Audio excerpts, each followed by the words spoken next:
No, no, I'm back. Am I back? Can you guys hear me? I'm.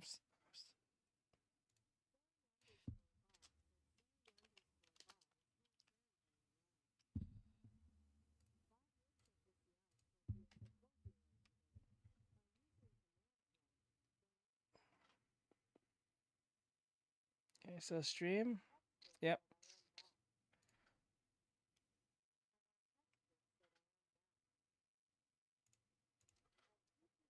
Refresh your. Uh, am I back? I don't know. Am I back?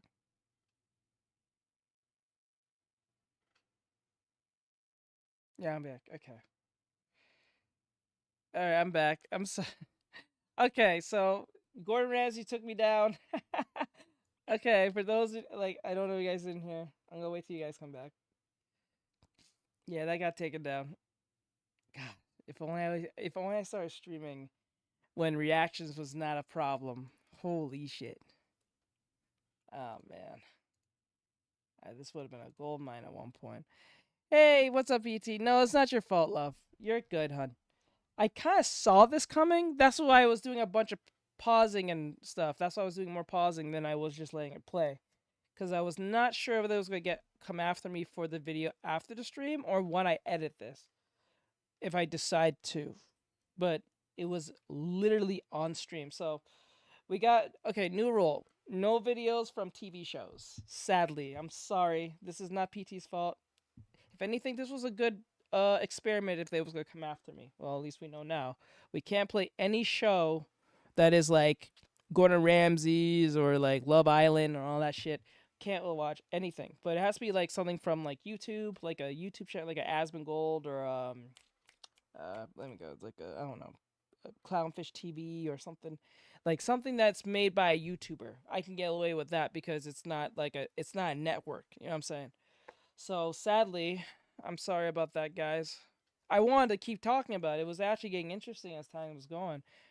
I was kind of wondering if they was gonna come after me. That's why I kept on pausing and then just going on a dribble and ranting because I was like, if I keep talking, they can't say I'm not being transformative. But they came after me, so it is what it is. It's all right, but it's not PT's fault. It's not your fault. I chose to do it anyway, but it was great. Great.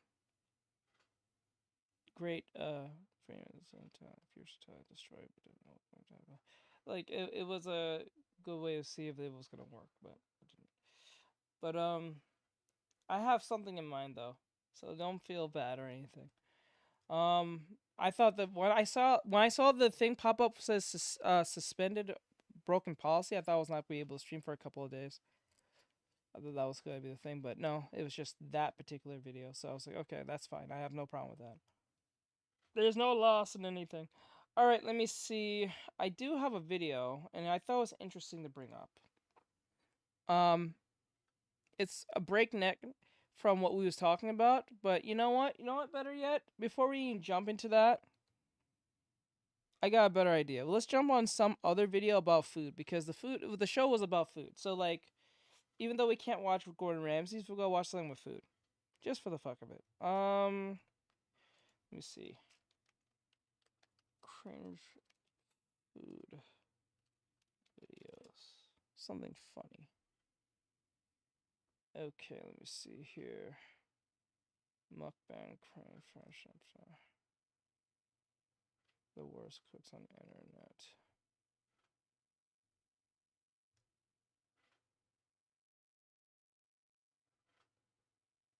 Okay, we can go with this. I think this is fine. I don't think I can get in trouble for this one. Let's do it. Make this big. But you're good, PT. You're not. There's no fault in your math. I went with it.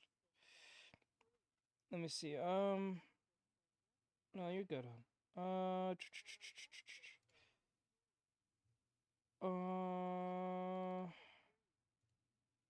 No. There we go. You good. Let me see here. I thought what I actually thought because I had the video in reverse. in mirror. I thought I can get away with that, but no. Yeah, it was pretty fun. I was enjoying it. Okay, so this is a video from Fail Army, and Fail Army is a YouTube channel that talks about fails. Think about America's Funniest Home Videos, minus the Mike Bergeron, Tom Bergeron, or Bob Saget. Okay, so we're gonna jump into this, and it says best food fails ever. So let's see. Damn, bro, we just started the video. What the fuck? Let's pull that back.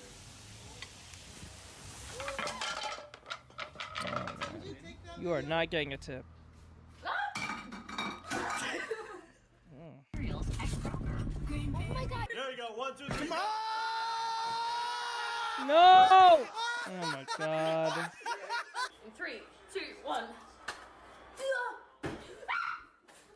Wait, did you do it wait, did you miss twice? 3, 2, 1. Oh no, she caught it and then she threw it again. Okay. A bit of butter in there. Butter. Look at that. Get that butter. Bird, you're burning the butter. Oh my god.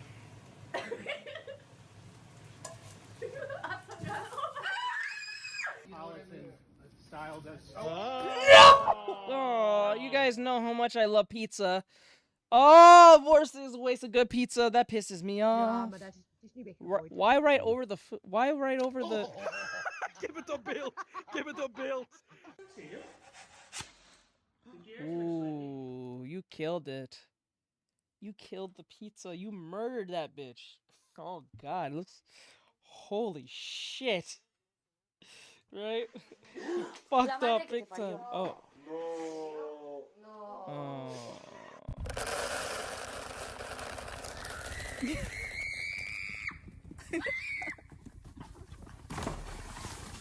Ooh, that looked like that hurt. Oh shit, go back.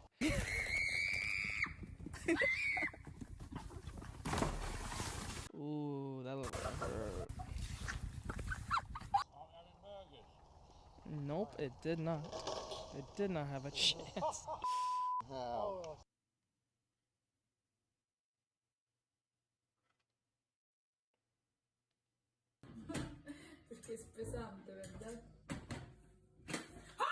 Hey, bud.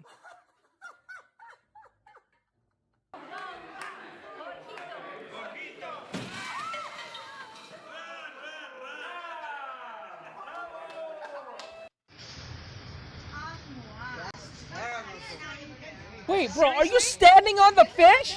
Seriously? Jump the fish! You gonna stand there on the food with your boots? Oh my god.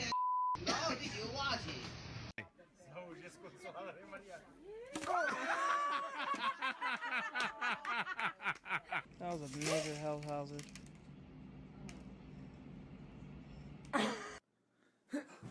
Oh, Dylan, that was all you, buddy. Yeah, that sounds like an inside job. You sound like you're lying. Oh, bro. Oh yeah, we have chicken Alfredo.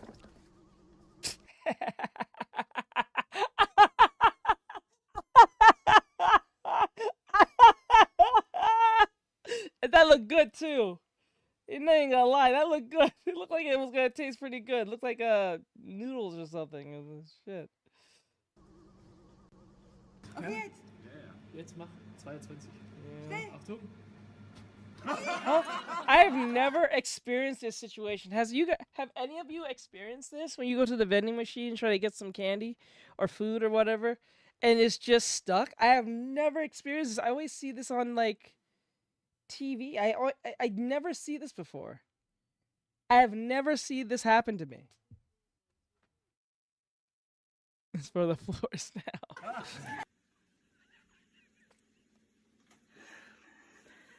That's what happens when Daddy cooks. Let's see your shirt. Let's see your shirt. What? You got 3 of what you bought? Lucky bastard. I'm lucky. Why does this happen to me? Oh, I just wanted to make a pizza. Wait a minute. Wait a minute. Wait a minute. Wait a minute, ho. Back up. Why does this happen to me?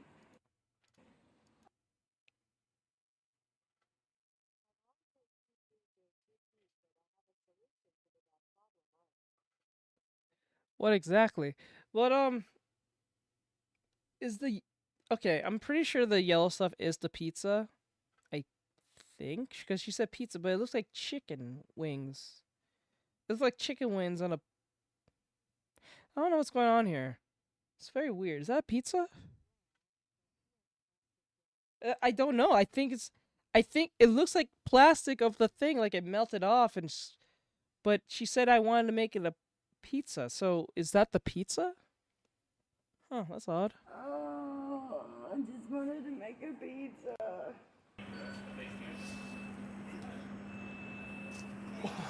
Oh, damn. Oh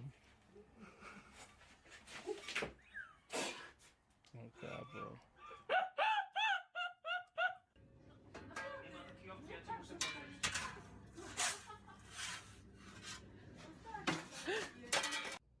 You've got to try this. Oh.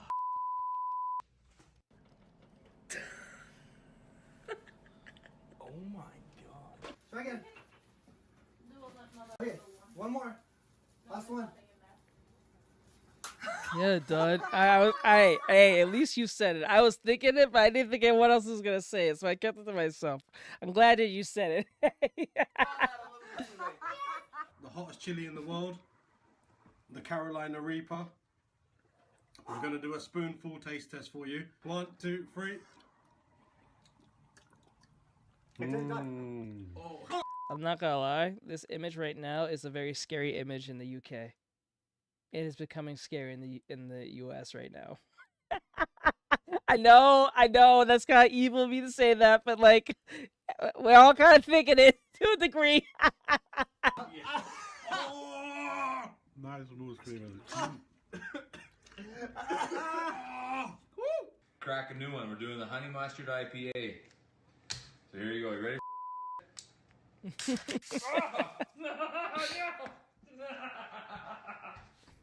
All right, this is what happens when you put spaghetti squash in the microwave. Is that what happens?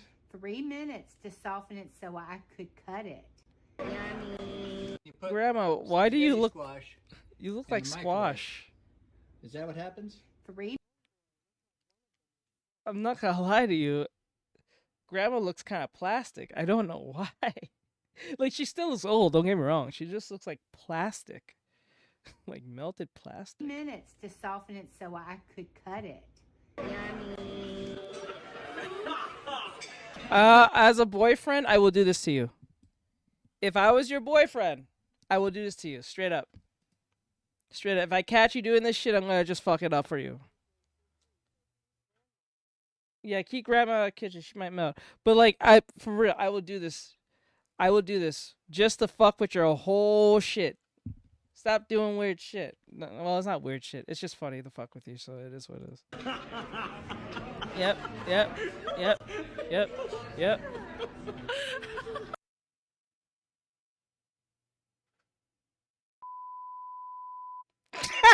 All you hear is cursing. That's all you hear. Oh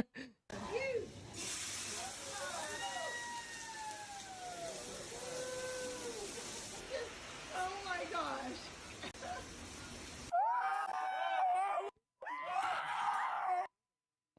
Yep. She kind of base. You got a good girl on your hands, bro. Keep her. Was machst du heute? Heute mache ich Popcorn. So, jetzt lassen wir schön poppen hier. Wo ist der Deckel? Okay, Leute, wir finden den Deckel nicht.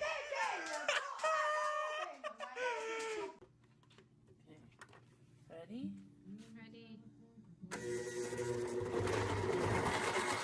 Whoa.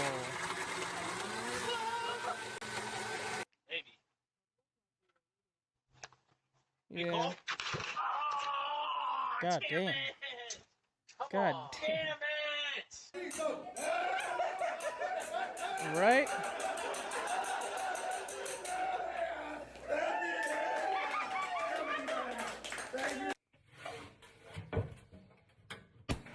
Yep, saw that coming. Saw that coming.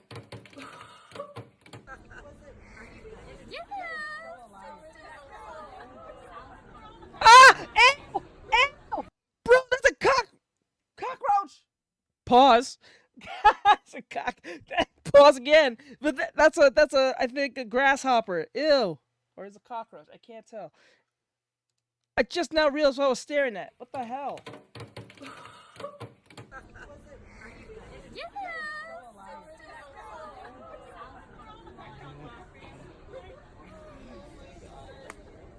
At the airport? Go show it to him. No. Oh.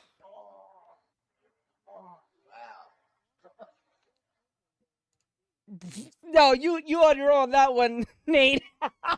I get my money's back. Yep, it was waiting to bust.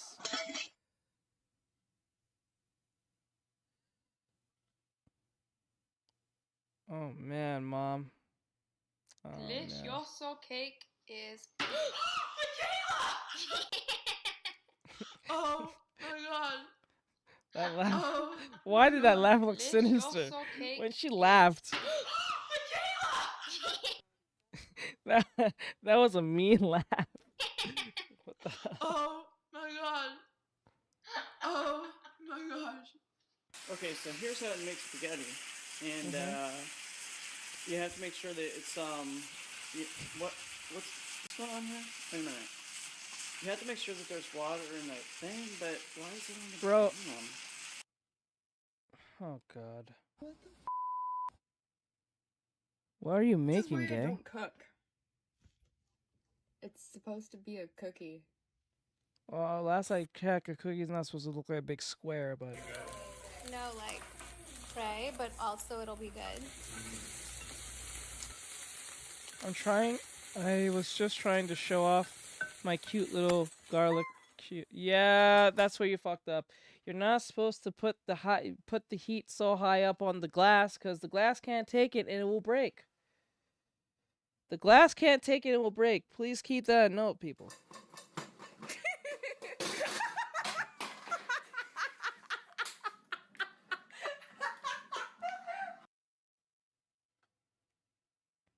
Ooh, looking like a nice pizza. You better not drop that, bitch. I think I put too much in the pot. You think? Okay, so I'm on lunch break right now, and Dave's downtown is doing drone delivery, and the drone is literally coming up to my window with the food. Oh no. Okay. All right. Come here. No, no, no, no, no, no, no, no, no. Oh. Dude. That was like $14. You know, that will be the future soon. As stupid that video was, that will be the future. Soon. The day will come where we will never need a car, a person. We're just going to need a little drone thing to bring your food. It's going to be strong enough to bring all your food for you. Maybe even your groceries. That's crazy. That's crazy. O garfo, doido. O bichinho tortou. Eita porra. So, this is not. Why does it sound like that? It fell in the chicken.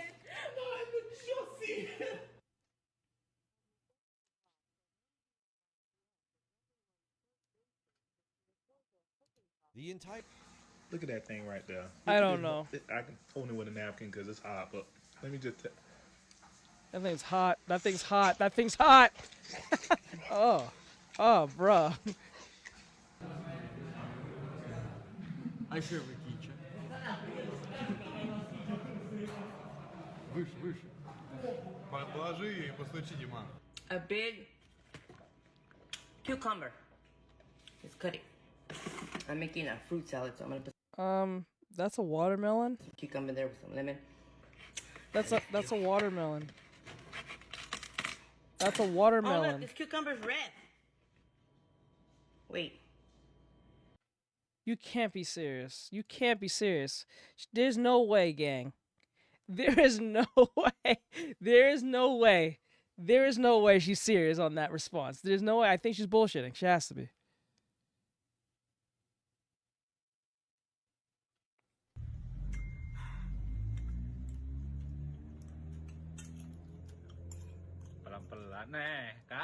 Damn, bro.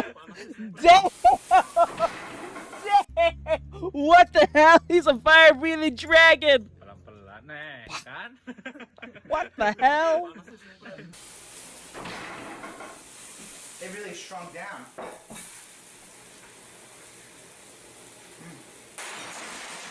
Again, never do this. Mom hack time.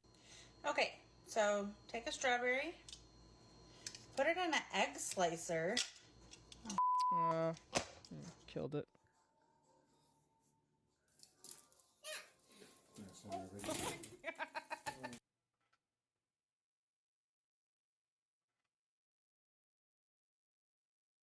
Say it, say it. Not gonna lie, your girl is not that pretty, bro. I'm sorry, I have to say it. I think everyone was thinking it. Not gonna lie, your girl kind of looks like you, my dude. I'm not even trying to be mean. He said. Say it, say it. Never do what the internet do. Yep. What the heck? Don't say it. Oh my god, what did you put in there?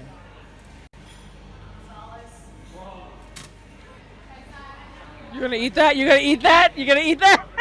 Don't eat that! Don't eat that! Am I Throw in it a away! stressful situation? Trust me. Is this situation a little stressful? Say no. I don't sense no stress.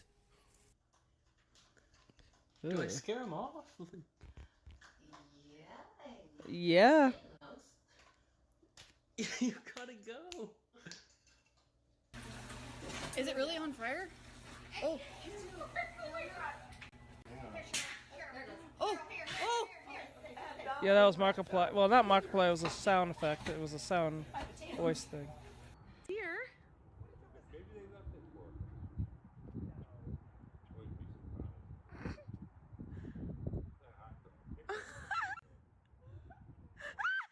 Okay, it's scaring me. Transformer girl. Hey, Oh, bro, was it? Is there no what?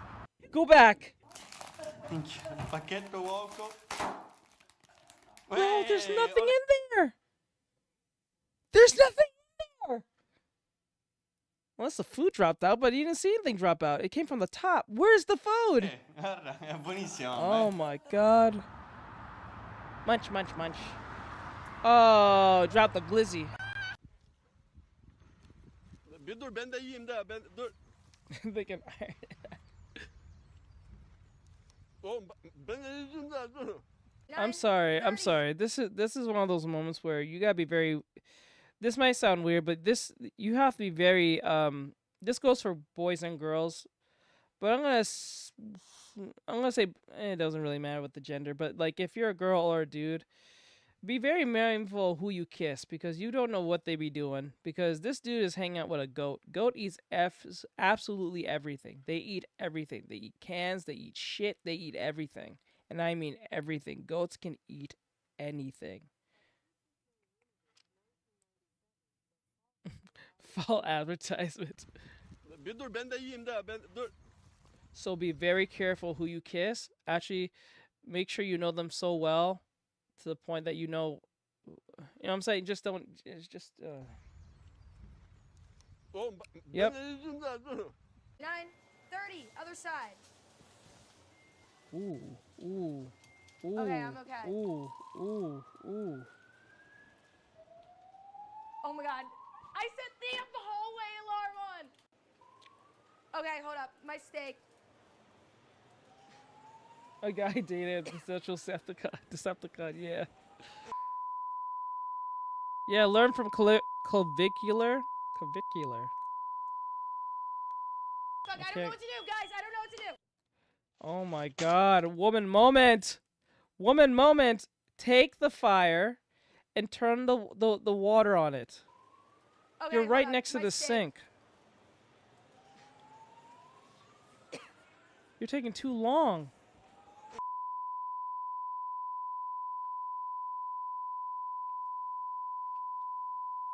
streamers. Fuck, I don't know what to do, guys. I don't know what to do.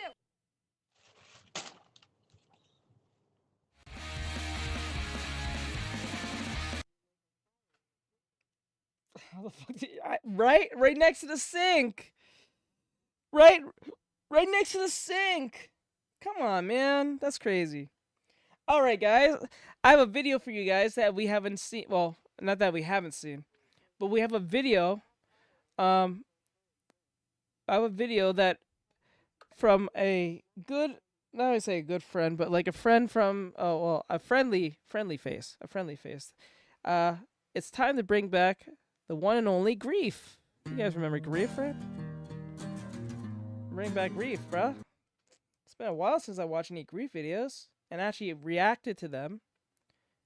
Hold on. There we go.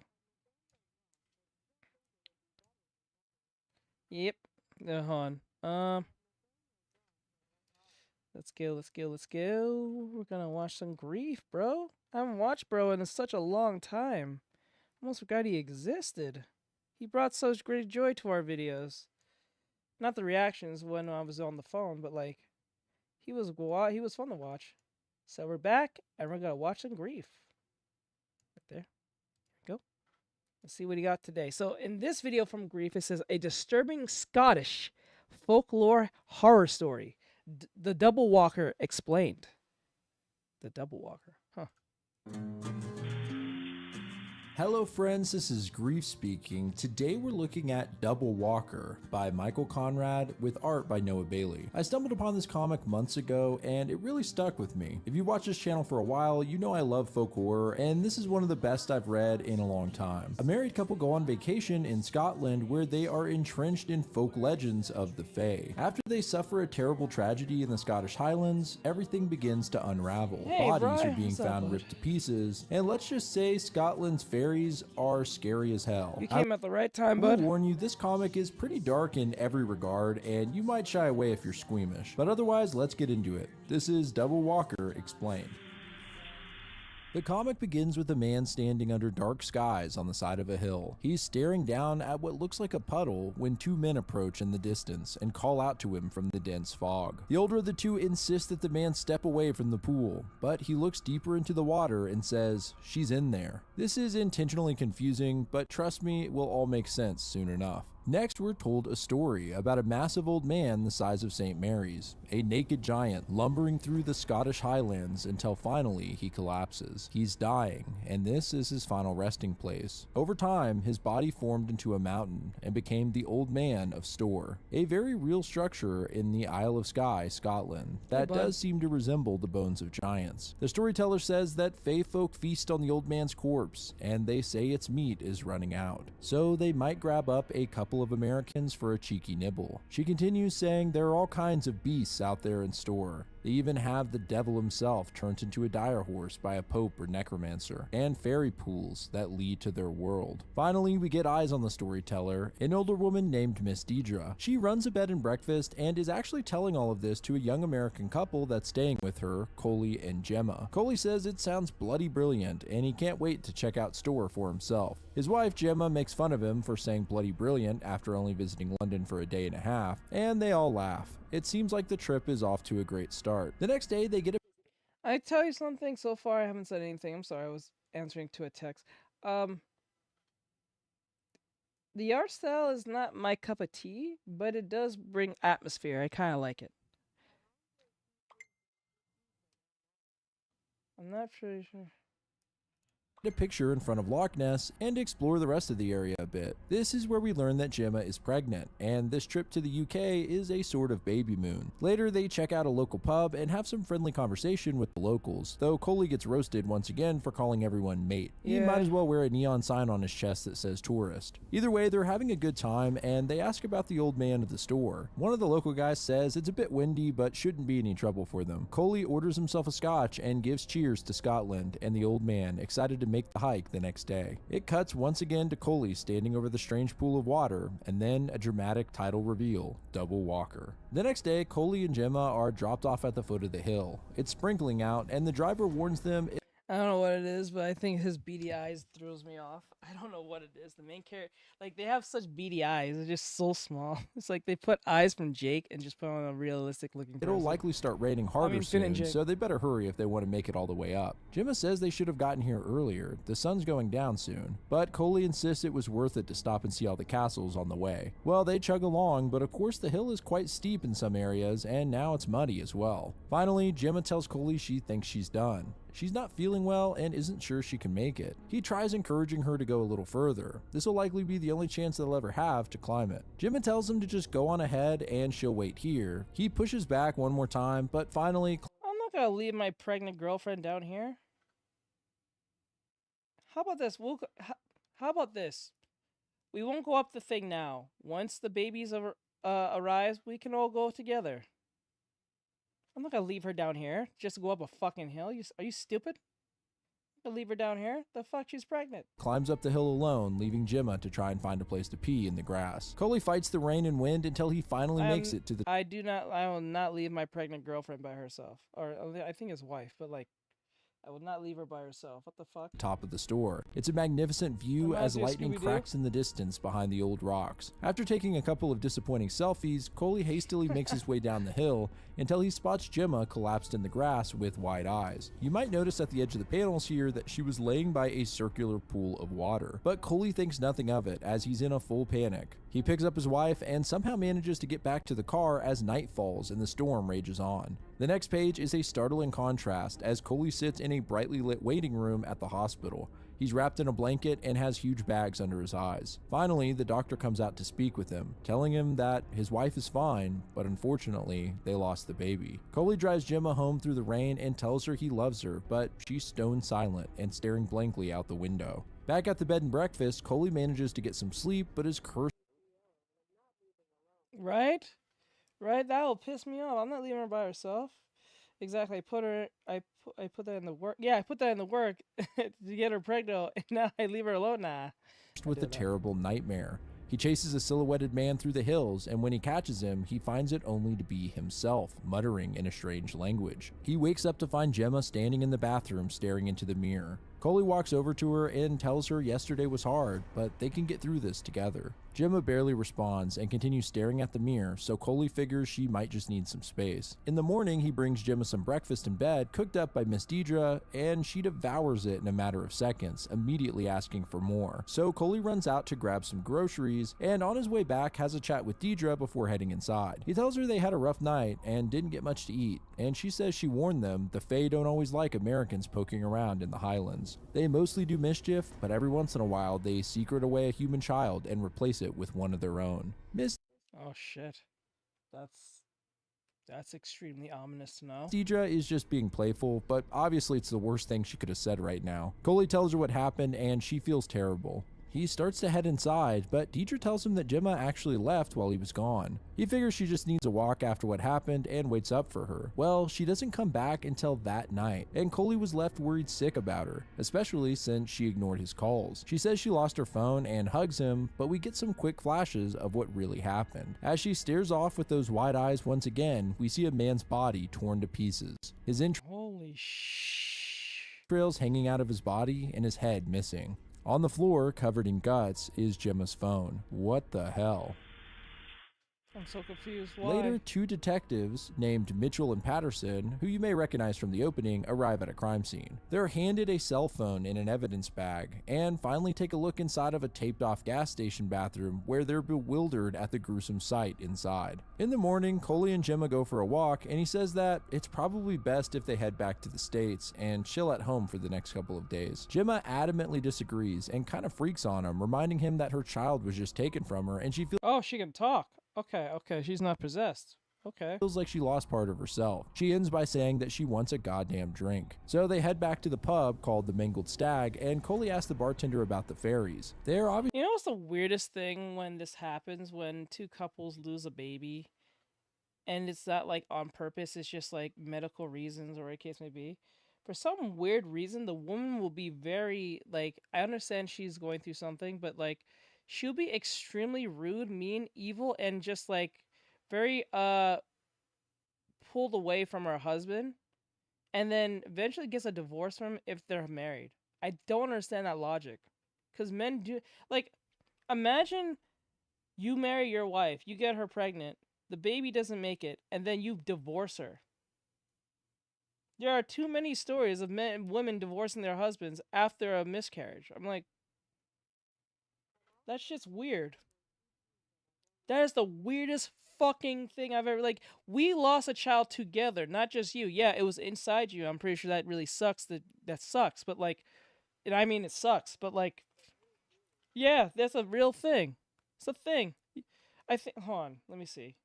Let me play it real quick. Obviously, a lot scarier in Scotland. Where they come from, they're just butterfly ladies, as Coley describes them. The barman says that they're mostly seen as legend by saner minds, but you won't be finding any sane minds in the Mangled Stag. Coley's fine with that and says that they wouldn't be here if they wanted a sane evening, and Gemma is just knocking them back without a word. The bartender then starts talking about the changelings and gives us some of the legend. He says that the Fae have their own rules and ways, and normally they mind their own. Sometimes if there's a dying Fae child, they make it into a changeling, striking some deal with the moon or some other dark force to make an unholy thing, a mockery of life. Then they seek out a human mother who's got plenty of milk and swap it for the human child. The mother never knows the difference and nurtures this creature while her own child is being... Yeah, it says here, couples who experience a miscarriage are 22% more likely to break up or divorce compared to couples who have healthy baby.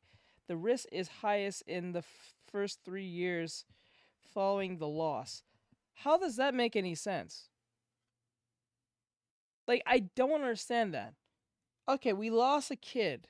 We both have nothing to do with it. Like, if it's like a health thing, we have nothing to do with it. Yeah, like, okay, so like if the baby died under circumstances that's not caused...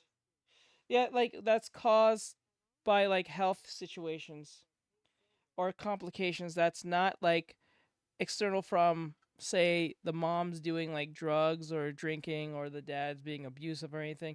The kid just didn't make it.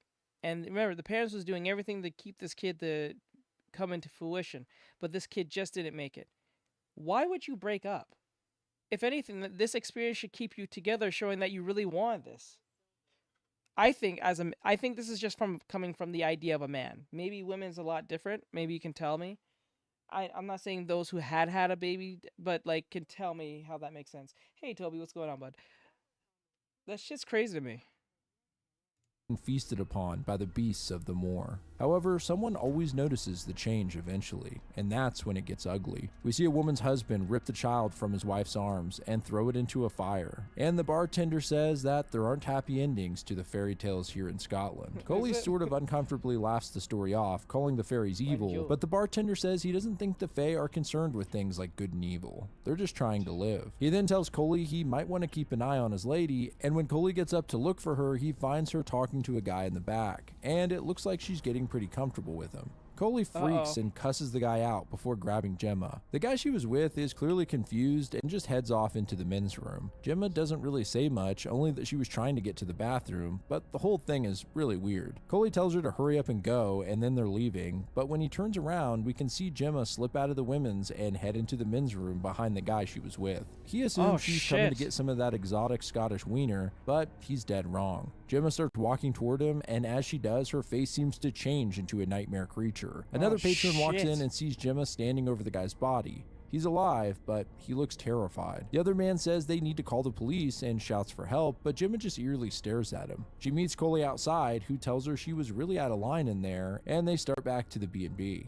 Yeah, that's not Gemma. Something is definitely not right with Gemma. She looks spooky as hell, and in the shade we can see her eyes glowing. The next morning, Coley wakes up at 6:16 and meets Gemma and Miss Deidre in the kitchen when there's a knock on the door. It's the two detectives, Mitchell and Patterson. They inform Deidre that there has been some disturbing developments in town. They say they're placing a curfew on the area. No one should be out after dark. As they discuss this, we see a series of highly disturbing images. Two men brutally killed with bones snapped, organs torn out, and heads lopped off and mutilated. Deidre says something kind of eerie here. Is she some sort of... I don't think she's a succubus. I don't think succubus would be the right word. Yeah, we need a sorcerer to expunge this evil spirit. Ah, that's a forever technique. It makes it soft forever.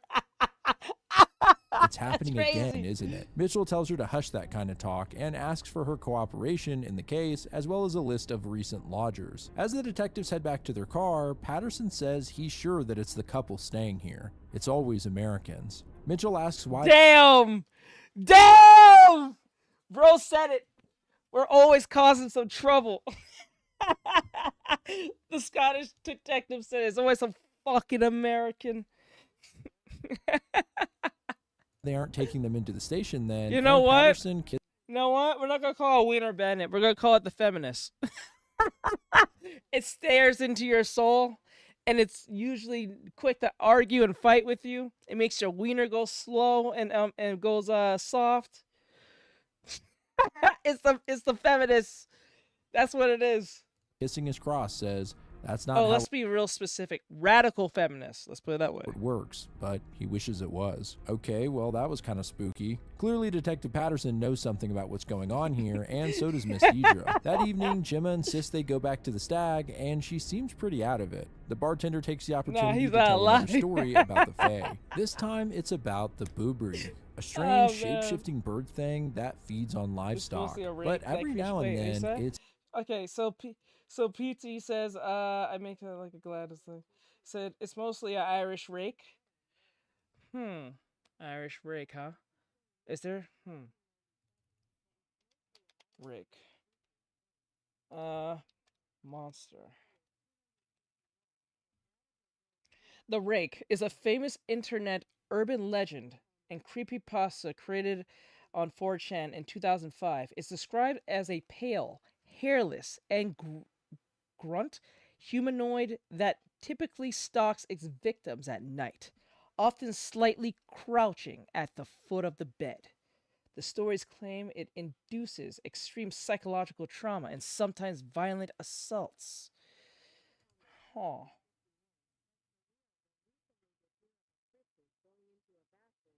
For real, what? For real, though, recently here a cryptid going into the bathroom just to terrorize a guy in the toilet.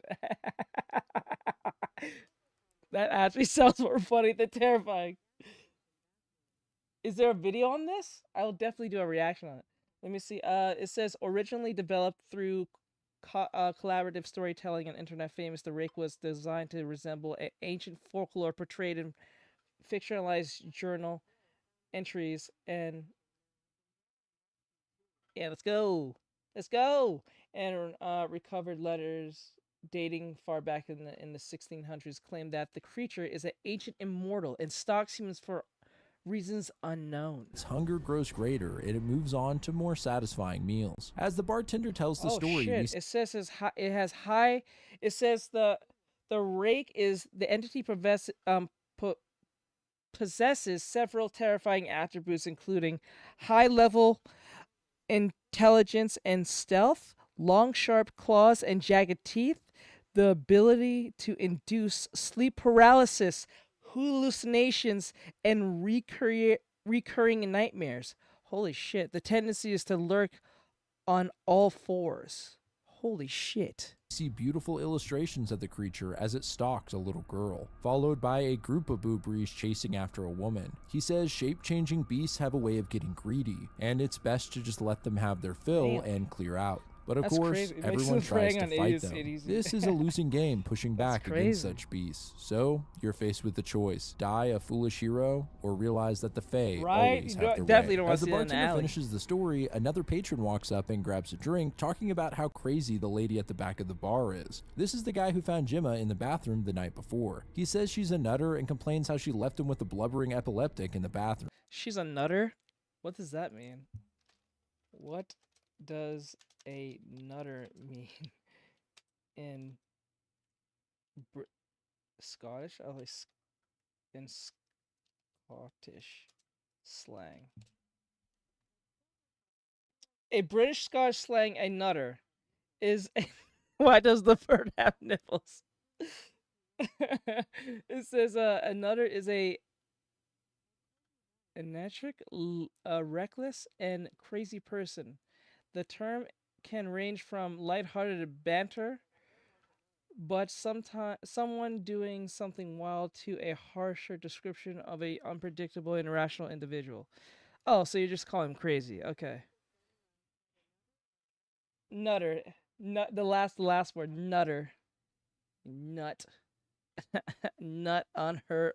Coley assumes he must be mistaken, and Gemma just dances all creepy on the other side of the bar. The guy tells Coley he better keep an eye on her. She's clearly lost it and calling leaves. people a Coley nutter assumes now. the guy was just a crazy drunk and doesn't believe a word of it. He orders another beer to cool off and asks the bartender what's going on in town. Is there a killer or what? The bartender looks at him with a serious face and says that some bodies have been turning up. He doesn't know what's been making them, but it's funny how 1 minute you're a person, and just like that, you become a body. Something like this happened a few years back, and he's hesitant to say it's a killer because there wasn't a killer last time. Coley asks if it was suicide then, and the barkeep is pretty vague about what actually happened, just that it was resolved and everyone moved on. He warns Coley to lay low. Yeah, that helps. That fucking helps. And stay off the streets at night, and also informs him that Gemma just slipped outside by herself. Coley finds her outside and tells her they need to head home, but Gemma tells him she needs to be alone right now. He argues that it's not safe out here, but she's pretty determined to be left alone. At this point, Coley's understandably fed up and sarcastically rages out, saying, "Fine, go get killed by the goddamn Loch Ness Ripper." He at least gives her his phone so she can call for help if needed. Then he storms off, saying he'll just be home shitting himself worried if she needs him.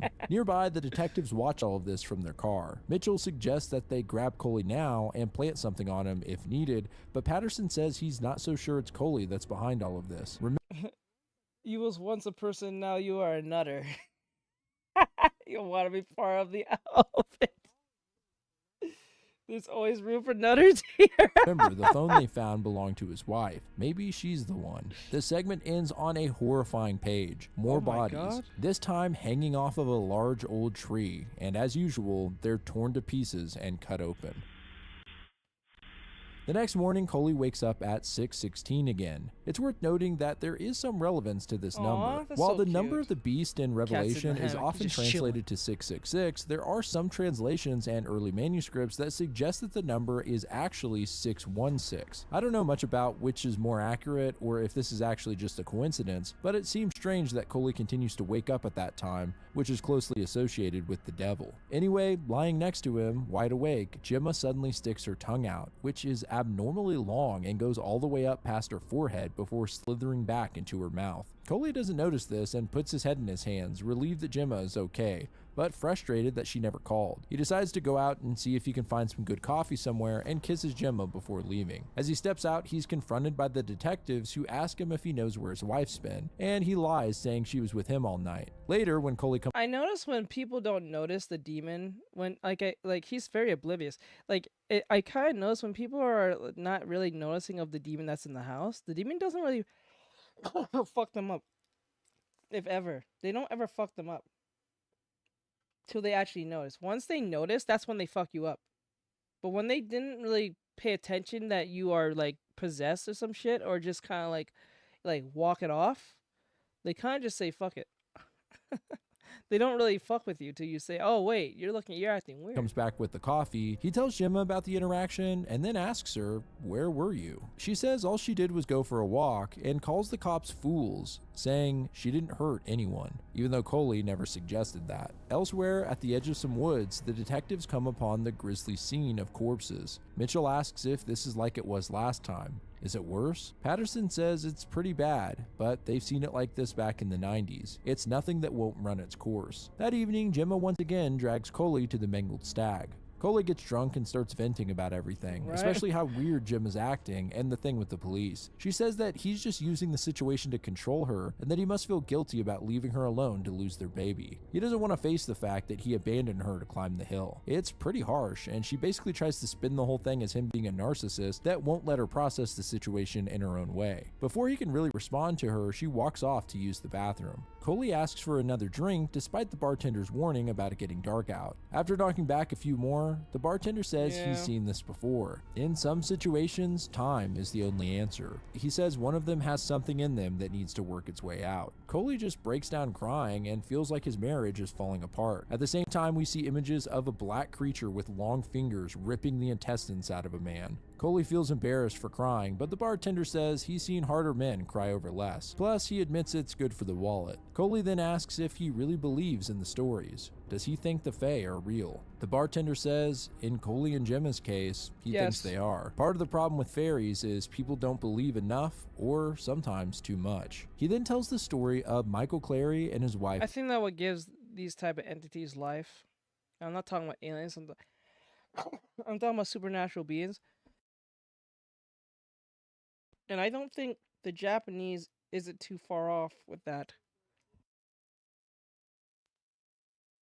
Because, even though this is a Scottish folklore written, I noticed that, a lot of Japanese, like in JJK, they say most of the curses are just manufactured, or not manufactured, but like collected negative energy from humans. Yeah, I believe that these things do exist to a degree. I actually believe they exist. If they didn't exist, they wouldn't have such a hold. Different names, circumstances, places, and Bridget. Michael had business in Ireland, and that I think had what him gives away them for long power stretches is humans. I think that's the irony in it. Like, as much as these entities want to kill us and get rid of us, they need us, not only just to eat us, but they need us to give them power. I think it's my fault, the nutterist. Yeah, gotta find someone with a pair of money. of time. While he was gone, his wife Bridget started making dresses and soon had a thriving business. She was now an independent, self-made woman apart from her husband. When Michael returned, he found a much different person than the woman he left behind, and maybe there was something different about him, too. He came to believe that Bridget had been replaced by fairies while he was away. Then, one day, she vanished. And when questioned by authorities, Michael claimed that she'd been taken by fairies in the night. Of course, no one believed him, and eventually they searched the house, only to find the burnt and shriveled corpse of Bridget. As far as the police could tell, she'd been tortured for days. Oh shit. You see our nuthers are strong, you see. Let me see. The Japanese are like, this seems like a weird toilet. Yokai! Yokai! You're not wrong, though. You're not technically wrong. They said there's, because the Japanese did say there's spirits in things and people. They said even in, like, inanimate objects. So, like, it's not that far off when you really think about it, right? Correct. So I think that's what it is. I think why all these, like, from Dracula to the Loch Ness Monster to like the Rake and then Slender Man and all that stuff. I think all these things exist to an nth degree, not because they're actually like in the real world, but it lives inside your mind that makes it real, right? So like, okay, let me use an example. So like those who watch Courage the Cowardly Dog, for those who know what I'm talking about, if you saw Return the Slab, you know what I'm saying? When you saw that episode the first time as a kid, you literally think that motherfucker was outside. Yeah, I got you. So it's like that. It's the mind that brings it to life, right? So, I'm not gonna lie. What the fuck was the fear to create? What the freak? Yeah. Wait, let me see. Each got their own rules, and after all, yeah, true. Each of them, yeah, have their own rules and how they do their things, you know. So like, I think that's what that is. Like it's real, but it's not real at the same time. It's only real you give it power to be, but it's real because it gives it enough understanding. Because I think of all the creepy episodes of Courage the Cowardly Dog, I think the 3 top ones was probably, I don't even know. Like, it was just creepy. I think that was it. It was not even supposed to be afraid. It's just knowing that something as creepy as that could be just standing outside. And we all thought that way. or suffer my curse. Eustace, watch your offer. Eustace is always a victim. Burned, all the force-fed, time. and beaten. After all, Michael thought she was a changeling and not his Yeah. wife. This Fear was a eaters, huh? shapeshifter, a doppelganger, a double walker. So Michael was arrested, and to this day, the rhyme is still spoken. Are you a witch, or are you a fairy? Or are you the wife of Michael Clary? Coley can't believe the man would kill his wife just because he couldn't deal with her being a complete person without him. But the bartender says that that's the thing about the Fae. They like to disrupt things. It's almost always best to submit and let it work itself out. The Fae aren't meant to be in our world, and time will deal with them eventually. Coley turns around and notices that Gemma has disappeared once again. That's a Deal with metaphor. them. That's a metaphor for something. Yeah, where are you going? You fool.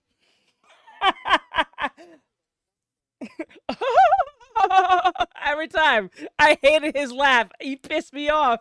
Every time he would pop up. He was the only Asian person in the show, but he was always there. I never knew his name. He was just Asian guy. Yeah. Bartender says that that's the thing about the Fae. They like to disrupt things. It's almost always best to submit and let it work itself out. There's a metaphor somewhere in there. They aren't meant to be in our world, and time will deal with them eventually. Coley turns around and notices that Gemma has disappeared once again. At this point, he's not even surprised and starts walking home alone in the night. Back in their room, Coley finally sees Gemma come in and shouts at her, asking where the hell she went this time. She just says, I don't know, and Coley lays into her about running off again. She yells back, saying she passed out and woke up here, and turns it around on him, asking why he didn't come look for her. They continue. Woman moment. Woman moment. Only a woman can do this. She can be the one lost, don't know where she went past, blacked out, where the fuck it is. He's acting, where the fuck you been? And then he's like, you didn't go look for me. Fuck you. How? How is that my fault? How? Continue fighting until finally Gemma calls him a coward and leaves. After he cools off, Coley feels bad about everything and decides to go after Gemma. And then it's always the dude's fault who has to go say sorry. It's always the dude's fault. They always have to say sorry for shit that they didn't even start. That should be crazy. Outside, the detectives watch from the car, and Mitchell doesn't understand why they don't do anything, but Patterson tells him in the past when they tried to stop it, it only made things much, much worse. The last time the massacre was so large, they had to cover it up by calling it a terrorist attack. Mitchell asks what will stop this then, and Patterson says he suspects Coley will put an end to it himself. Coley enters the Stag, angrily looking for Gemma, and the bartender points him toward the back. As he approaches the back door, he sees a pool of blood seeping from the other side of the men's room. He looks inside to find a pile of ripped up body parts. She said, wow, she says, so like the skinwalkers, Irish and Native American, and something so similar to how this happened. Not sure. The sight is so revolting that he rushes out through the back door to throw up in the alley. However, when he looks up, he sees something even worse. A horrid, skinny creature with its innards exposed and a skeleton-like face. Coley's fight or flight kicks in and he goes to punch the creature, but stops himself when instead he sees only his naked wife standing in front of him. She runs away and on the ground is her most recent victim, torn open at the belly. In shock, Coley leaves the alley and stops at a street lamp, wondering what his wife has done. Still watching, Mitchell suggests they tag him right now, but Patterson tells him to wait and keep their distance. It's almost over. Coley rushes back to the bed and breakfast to see if Gemma returned there, and upon entering, he sees the place is all torn up. Worse, he finds Miss Deidre covered in blood as her stomach has been ripped open. She barely mutters out the words, "What have you done?" before letting out her last breath. Just then, Gemma shows up behind them and screams. She actually yells at Coley, accusing him of doing this. After fumbling his words in confusion, Coley finally snaps, grabbing Gemma by the jacket and demanding he get some answers, asking what they did to her and what happened on store. With her face covered in tears, Gemma just says, they lost their baby, that's all. Coley screams at her, asking what she did with his wife. She punches him in the face and says she's calling the cops, which he's fine with since he believes she's the killer, but Gemma only laughs and calls him a drunk psycho. He says again that the fairies took her on store and she just laughs louder. Then she transforms into the monster from earlier, her guts hanging out of her body and her small frame stretching out as she laughs. It's honestly terrifying. She grabs Coley with her claw-like hand and with the other lifts up his shirt, seemingly ready to slice his belly open like the others. Before she does, she starts yelling as if she's in pain and then puts him down. He takes the opportunity to jump out of the window and run. As he scrambles into the dark woods behind the house, he looks back to see the menacing creature climbing out of the window after him. It chases him until in the dark. I don't mean to kill the tension, but it says here, study reveals that 79% of men apologize even when they are right just to keep the peace. Holy shit.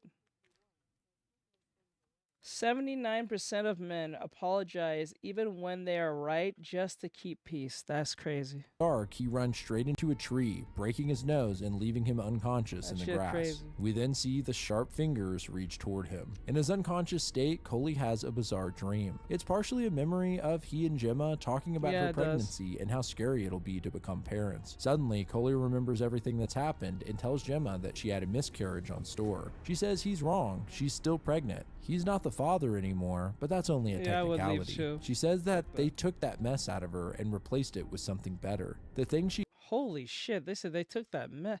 So what does the monster do? They just eat it? carries transcends the vulgarity of humanity. This sequence is maybe the most uncomfortable of the comic, as she describes the creature moving around inside of her, and she starts to bleed profusely. Finally, she lifts up her shirt to show her exposed organs, and Coley wakes up, thank God. The sun's out now, and he seems perfectly fine, besides the large cut on his nose. He makes his way back to the house and grabs a shovel in defense. Then he cautiously enters. Strangely, Dietrich's body is gone, and there's no sign of Gemma. Coley searches the house until he finally finds Gemma standing in their room upstairs. He's obviously confused, but things get even weirder. She's smiling and excitedly tells Coley that she's still pregnant. The doctors must have made some kind of mistake. Coley drops the shovel and they embrace as Gemma reassures him it's true, she can feel the baby moving. She says she loves him and they smile. He asks where Deidre went and she says she went into town for groceries. Coley sits down and tries to recount what happened last night, but Gemma chalks it up to him drinking too much and thinks maybe he just had a nervous breakdown. She alludes to another time in New York when something similar happened and Coley breaks down crying and apologizes, feeling like he's losing his mind. Outside, Mitchell.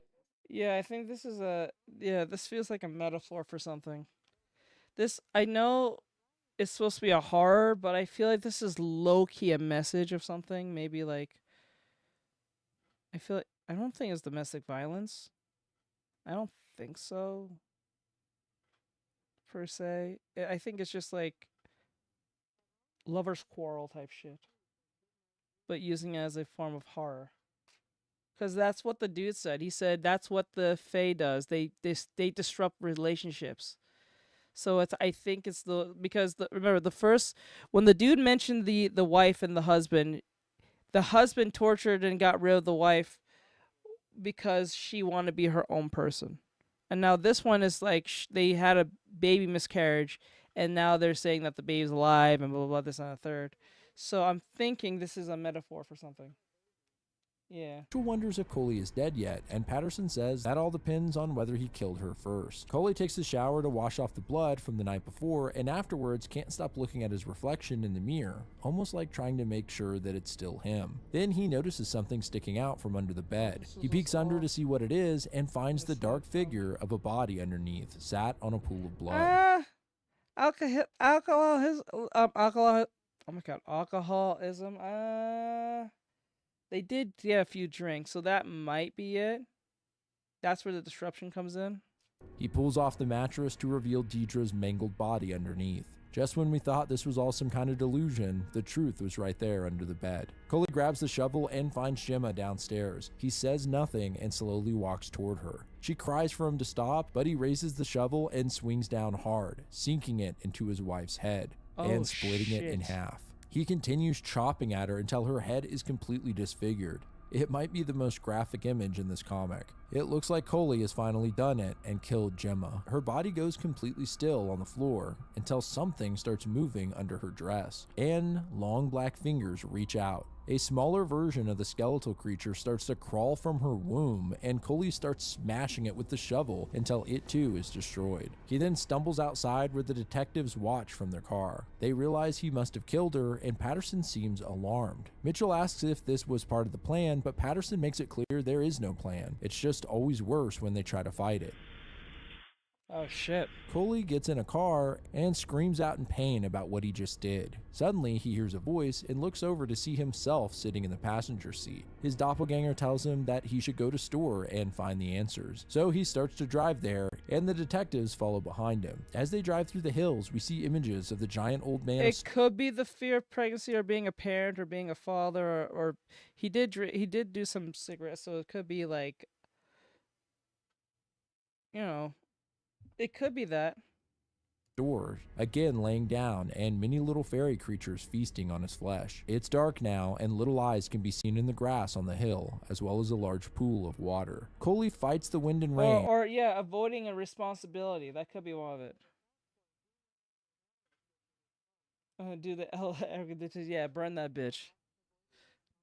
It could be that too. Guided by his other self, he climbs the hill looking for the spot Gemma collapsed. He's racked with guilt for leaving her alone that day. Not far behind, the detectives follow.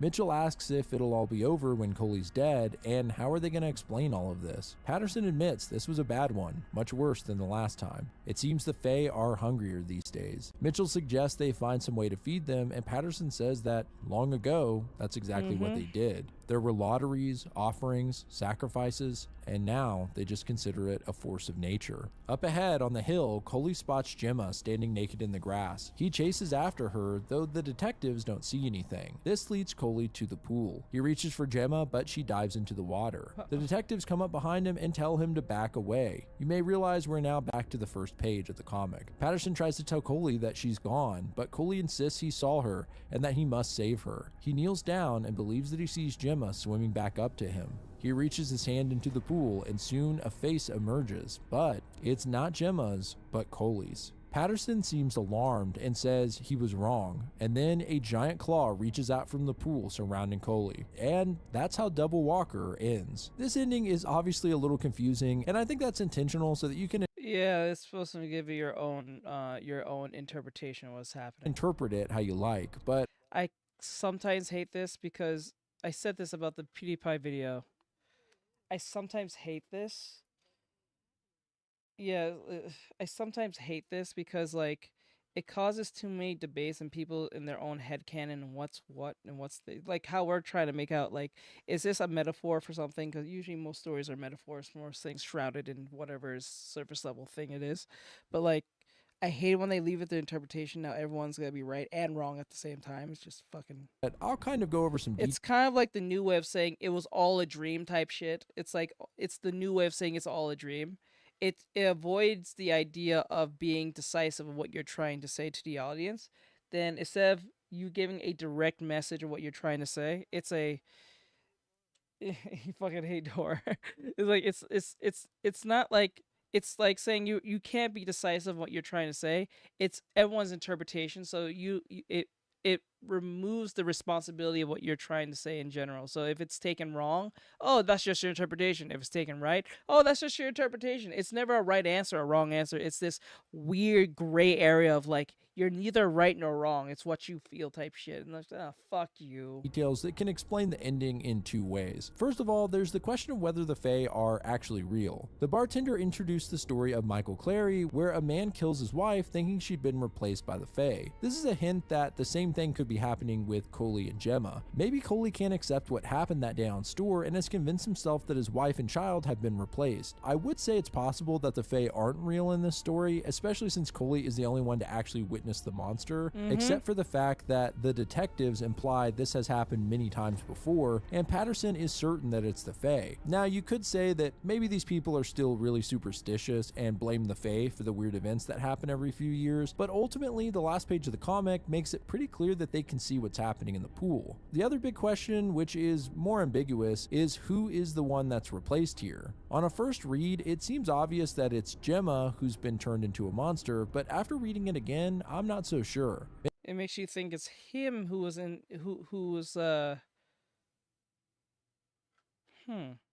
Oh.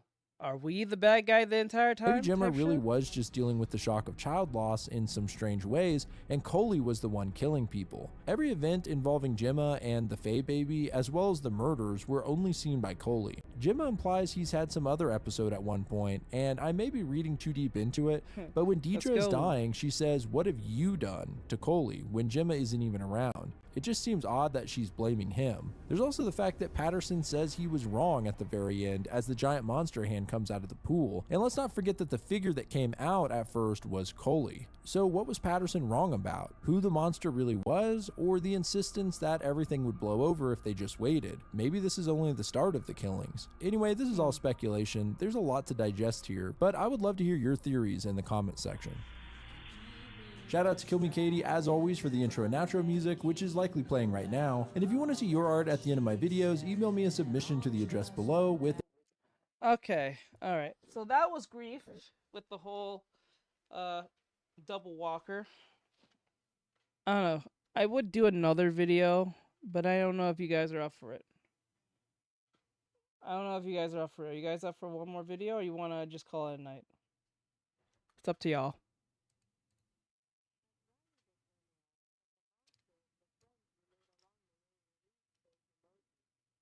We got one more video. Do another? Yeah, I think what they're trying to do. Yeah, you're right. You're right, Toby. I think it's like that. I think they have like, I think why they do this is to, in hopes that the show or the story becomes so popular that it may become a Netflix show or something.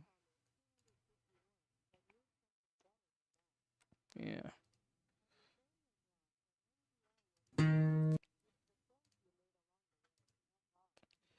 Well,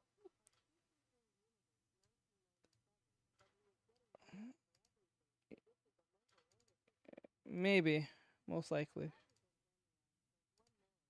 All right, we'll do one more, but I have brought the goat in for this video. This one's from Grief. It's called "The Disturbing Truth Is Out." Campfire Friends Explained, Part 3. Re-upload.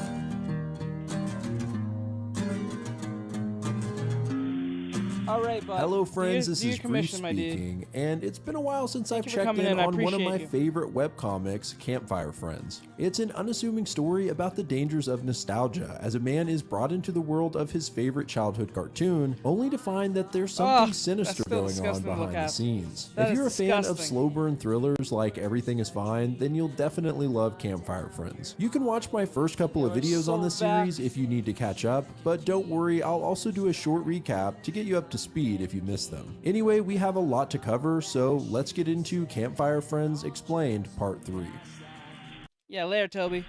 Since it's been a while, let's do a quick recap to get you caught up with the story so far. A man named Chesu works all the time and has grown distant from his wife Miwi and their son Junu. Honestly, he finds his life to be quite miserable at the moment. That is until he gets a mysterious email promising to restore his childhood innocence. Using a QR code, he's linked to a stream of his favorite childhood cartoon, Campfire Friends, and soon finds himself in Campfire Town, surrounded by the cartoon critters. But something's not quite right here. After wandering off, Chesu comes upon a dark cave where he discovers a bound and suffering sheep. It draws a message in the sand that simply reads, "Run." That night, Vox, the cartoon fox, cooks up the lamb for all of them to eat, and it's the best meal Chesu's ever tasted. In the following days, Chesu continues to escape his sad life and enter the carefree world. Eventually, he finds himself entering the world anytime he falls asleep, whether he wants to or not, and more strange occurrences Oh, Jesus Christ! start happening. That's a turtle disgusting. named Riplet is the only one of the characters who seems to know Chesu is from the outside world, and can even hear the show's narrator. But this little turtle is pretty clingy. Unbeknownst to Chesu, Riplet made a weird set of dolls that resemble Chesu and Riplet intertwined. Barry Bear found out and stole them, throwing them into a chest along with what looks like dozens of other similar dolls. Chesu also starts finding hidden messages all around Campfire Town that are mostly warnings for him to leave. It's starting to look like Chesu wasn't the first human to come here. In the real world, Chesu starts to suspect his wife is having an affair with an old Barnacle boy origin. college pal named Minsu, and their son Junu has gotten into trouble at school for drawing a disturbing picture that looks exactly like the dolls Riplet made. In the last episode, Larmy, a cute little dragon with a siren on his head, has taken Chesu's phone after a misunderstanding and won't give it back. He does give some interesting information though. This fox is probably the most sinister thing so far. He says that he has seen other people in this world, and that they all went into Vox's tent. At the end of the episode, we were left with an eerie He said, woman moment. sight. In a secret cellar under Vox's tent, Barry Bear is preparing some meat hooks and says, "When do you want to begin the next hanging?" Vox tightens her raincoat as if expecting things to get messy, and that leads us to episode 13. Looks like a disgusting butthole or something. Vox's secret door. Larmy says Pause. he has something to tell Chesu. After he mentioned the hidden messages, he started looking around and found some more on the side of a cliff. Unfortunately, Larmy can't read, so he'll have to take Chesu there. Still clutching his bag, Chesu follows Larmy to the hidden message. This is accompanied by the Campfire Friends Reminds me of the fox with a little misfortune. narrator cheerfully telling the audience what's happening. The problem is the hidden message is pretty far up on the cliffside and Chesu can't reach it. After struggling to carry Chesu up by flying, Larmy finally gives up, essentially calling him fat. Chesu then gets an idea. Why don't they use his phone, which is now Larmy's, to snap a picture and then Larmy can bring it back down and show him. So Chesu shows Larmy how to take a picture, and after a few blurry attempts, he finally snaps a good one. Just in time too, as the phone is down to 2% battery. The message carved into the cliffside Hidden in each character's home that can help you escape this world. P.S. Find them ASAP. Who's them? says, "There's an object hidden in each character's home that can help you escape this world. Find them ASAP." Chesu wonders why all the messages want him to leave this place. It seems nice to him, and all the characters are cute and welcoming. More importantly, what could they be hiding in their homes? Larmy's curious what the message said, and Chesu decides to make something up. He tells him the message says that Larmy has to submit himself to Chesu and do whatever he says. A total older brother move. He also tells Larmy that if he doesn't obey his commands, he might die. Well, that's taking it a little far. Larmy goes into Wait, did we see this? I feel like we've seen this. full panic mode and tells Chesu to give him something to do quick. So he asks Larmy to lead him to Vox's tent since that's where Larmy saw his friends last. Larmy says no problem, and they start to head over when Chesu complains about his bare feet hurting. Since he still has all the acorns, they decide to stop at the anything tree on their way to Vox's so Chesu can buy some shoes. When they arrive, Chestnut isn't actually Yeah, ignoring every single red flag's insane, bro. there, but You're not wrong, Sil. Larmy rings a tree branch like a doorbell, and the little squirrel comes recap, jumping in okay. from the trees. Chesu says he needs some shoes, and after looking at a few options, buys some sandals for 10 acorns. He still has plenty of acorns left and decides to buy a backpack as well, though Larmy doesn't like this option and strongly suggests that they get an old handbag with flowers on it instead. They go back and forth, but ultimately Larmy remembers the cursed message and feels obligated to go with Chesu's pick. There's still 3 acorns left, and Chestnut has a few items at that exact price point. A pair of scissors, a box knife, and some sleeping pills. Chesu remembers the difficulty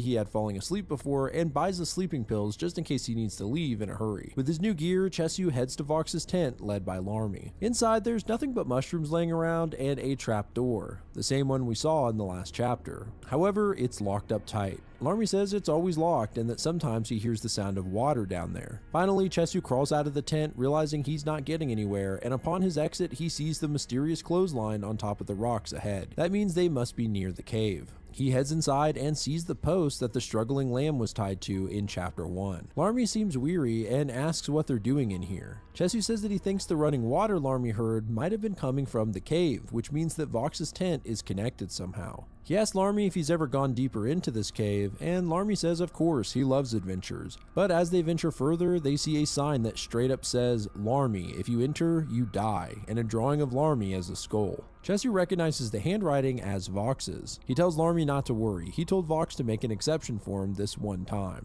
Larmy's a little reluctant, but says he trusts Chesu. He knows he wouldn't lie to him. Thinking he may see his friends inside, he's ready to go deeper, and the two continue into the darker parts of the cave. Larmy shoots some fire into the air that hovers next to him like a magic torch, so at least they can see. After a few obstacles, they make it to what Larmy calls the Fork of Fate, a place where the cave splits in two directions. Chesu says they should split up and sends Larmy one direction while he goes the other. Now alone, Chesu begins hearing the sound of running water again, though it's not a stream, instead, it's a shower. Turning the corner, Oh, we did see this. We did see this. I do remember this. Chesu sees a large room with tiled floor, and in the middle, Vox is showering, leaving her signature yellow coat out. Oh yeah, we did see this episode. Fuck. I even see the comments section said, I thought this was a new video. We did see this. I remember seeing the shower thing. He takes the thing and shit. Ah, fuck.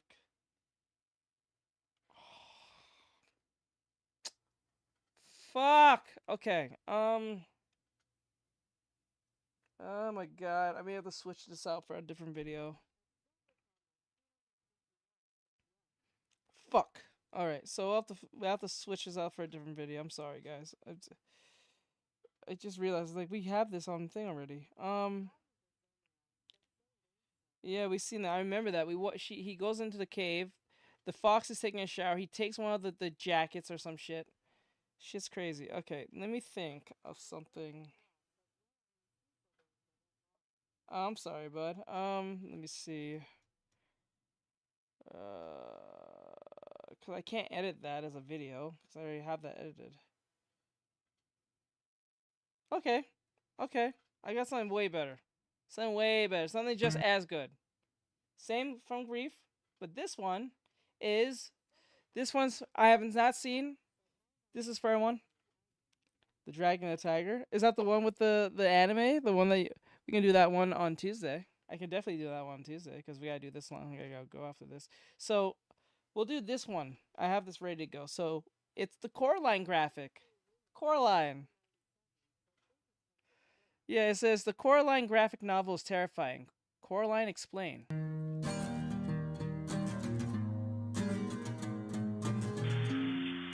Hello friends, this is Grief speaking, and today I'm going to be taking a look at the graphic novel adaptation of Coraline. I'll be honest, I've never read the original book, but like many people, I'm a huge fan of the stop-motion animated feature by Leica Studios, so I really found it refreshing to see a different take on the story in a completely different style. This version, by P. Craig Russell, features a realistic art style that makes things have more of an uncanny valley feel. The whole thing has an eerie and unsettling vibe, and there's some moments that are straight up terrifying. So whether you've never heard of Coraline or want to see it from a different perspective, this comic is for you. This is Coraline Explained. Wait, is this so Neil let's Gaiman? get into chapter 1. After some creative opening credits spread across a couple of pages showing a family moving into a new home, we're hit with an ominous first page. Oh shit! Based on the novel from Neil Gaiman? Is this the same Gaiman who made? Wait, Neil Gaiman? Oh my god! Oh my god! And they made sure to make his name so big. This man is a sex predator. Okay, just give you guys some quick lore. Neil Gaiman is the guy who made Sandman and stuff for the DC Comics. He was the dude. He was one of the first dudes to say, "Believe all women. Every woman who makes an accusation is not lying." Right? And then it found out when he said this, and I said this. I said, dudes who say shit like that, do not trust them. As soon as he said that, a couple years later, or several years later, found out that he was a sex pest. Man was using his authority as a great writer to make women have relations with him. He did that to his subordinates. He did that to his maid, knowing that she had a divorce just recently and made her do sexual things with him for her to live with him and her daughter into the house in this mansion. Yeah. Yeah, this man's a fucking sex pest. Don't get it twisted. This man, you know, man, he lost his Netflix deal. He lost his book deal. He lost a bunch of deals. And this is the dude who said, "Don't all believe women, no matter what." And then when they accused him, he said they're all lying. Right? Crazy. Crazy. Spread across a couple of pages showing a family moving into a new home, were hit with an ominous first page. Coraline discovered the door shortly after they moved into the house. A young girl stands peeking into the room beyond, but let's not get ahead of ourselves. We get a description of the huge old house, including the overgrown garden with large trees surrounding it. Coraline's family don't own the house, only a part of it, and there were other people who lived there. Miss Pink and Miss Forcible live in the flat below Coraline's. They're both old and live with a number of Highland Miss Pink and Miss Forcible? Miss Forcible, what kind of name Terriers. is that? Apparently, they were famous actresses once. We see Coraline talking to Miss Pink through the window, who keeps calling her Caroline. An irritation Coraline probably deals with a lot. In the flat above lives a crazy old man with a big mustache. He tells Coraline that he's training a mouse circus, and also mistakenly calls her Caroline. She assumes he's just making up the stuff about the circus. Right? The day after they moved in, Coraline went This whole exploring story through is the crazy. garden that didn't hold much in the way of interest. There's a dilapidated tennis court, a rockery that was all rocks, and smelly toadstools. There's also a mysterious well. Miss Pink and Forcible were quick to warn her not to go near the well, and told her how dangerous it was. Oh, Miss Forcible, okay. But this only made Coraline want to find it more. When she finally Right? did... And remember, this was written by... this was written based from Neil Gaiman. He named one of the women Miss Forcible. What? It was covered by some old boards. Coraline dropped some pebbles through the cracks and counted until she heard them hit the water below. It must be pretty deep because she counts to 49. She also explored for animals, but only found a snake skin, a rock that looks like a toad, and a toad that looks like a rock. She also found a black cat who would run away whenever she got near it. Now Coraline continues to go out exploring every day despite the cold weather until finally it begins to rain and her parents tell her to stay inside. She tries her best to keep entertained watching all her Right? Honestly, he set himself the virtual signals too close to the sun, correct. videos and reading all of her books. I noticed that there's real media here, by the way, like My Oh, Neighbor look at Totoro that! on VHS. Totoro and Babe. Oh my god, this is in the 90s. Anyway, bored as hell, Coraline visits her 80s. father in his study, where he doesn't really give her the time of day. She begs him to let her go out and explore more, but he says no and tells her to explore the flat instead. He instructs her to count all the windows and doors and to find the hot water tank, but mostly to leave him alone to work. She asks if she can go into the drawing room.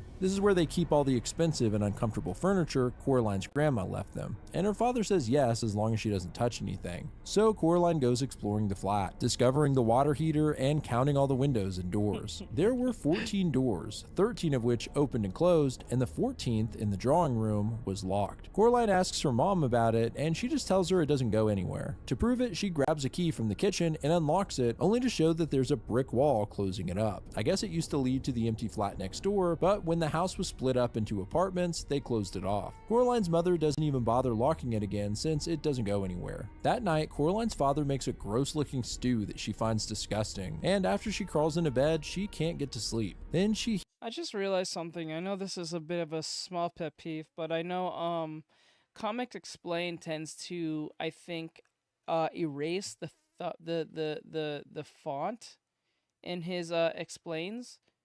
I think that's for copyright reasons, right? Is that what he? If you guys know what I'm talking about, his name is Comic Books Explained. I think his name is. Whenever he's talking about like Wolverine, X-Men, whatever the fuck, or Spider-Man, or anything Marvel or DC, it's always, most of the time, most of the font is usually erased out for some odd reason. I don't know what's up with that. hears a scratching sound. She gets up to investigate and follows the noise down the hall. We get a shadowy flash of what looks like a rat running through the dark until it leads Coraline all the way to the door in the drawing room, which strangely is left open. There's still only brick on the other side, and Cereal slathered in she cheese. closes it, wondering how it got open in the first place. Finally falling asleep, she dreams of black shapes in the dark, whispering and whining, speaking a strange rhyme. We are small, but we are many. We are many, we are small. We were here before you rose. We will be here when you fall. Chapter 2. In the morning, it finally... I didn't know that the font can be copyrighted. That's crazy. It stopped raining, but thick white fog surrounds the house. Still, Coraline is determined to do some exploring and ventures out into the mist. However, after After 10 minutes of walking, she finds herself right back where she started at the house. The old man upstairs greets her and says that the mice don't like the mist. It makes their whiskers droop. He says the mice have a message for her. Don't go through the door, and asks if it means anything to her. She shrugs and the old man laughs it off, explaining how the mice get things wrong sometimes. For instance, they called her Coraline instead of Caroline. How silly. Bored again, Coraline asks her mother what to do.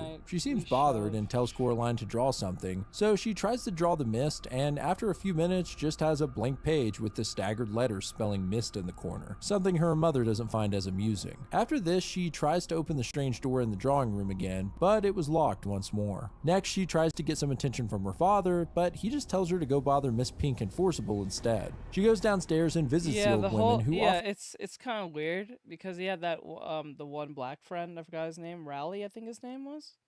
I think his name was Raleigh, right? Or Riley, I think that was his name. It's so weird. I'm so used to the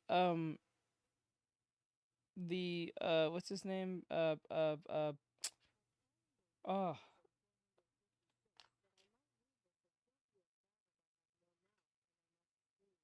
It must not be bad. I must read this guy. I have no bad. I must scream. For her some tea and start having an argument they seem to have had for ages. Eventually, one of the women offers to read Coraline's tea leaves and tells her she's in grave danger. The other woman backs it up, but neither knows specifically what the danger is. Miss Pink then says that she has something that might help her and reaches into an old jar. Survival skills of a tough. Pulling out several odd items, one of which was a strange stone with a large hole through the middle. And Miss Pink tells her that they can be good for bad things sometimes. Coraline takes the rock and tells them goodbye. Later, she looks out at the fog through her window, clutching the stone and seeming somewhat excited about the supposed danger she might be in. Chapter 3. The next day, the fog vanished and the sun came out. Coraline's mother takes her into town to buy her new school clothes, dropping her father off at the train station along the way, as he has business elsewhere. She ignores Coraline's more interesting choices of clothing, like bright green gloves or boots shaped like frogs, and instead buys her boring clothes that are a little too big. When they get home, the fridge is nearly empty other than a single tomato. Well, I thought Riley or someone. Oh no, for some reason I'm thinking Boondocks. I don't know why. I thought his name was Riley. And a moldy piece of cheese, so Coraline's mother decides to head to the store to get some groceries, and Coraline asks to stay behind. Once again, she's alone and bored. After reading a book about people from a far-off country and their legends that her husband caused that hole. strange silk dyeing rituals, she gets another idea.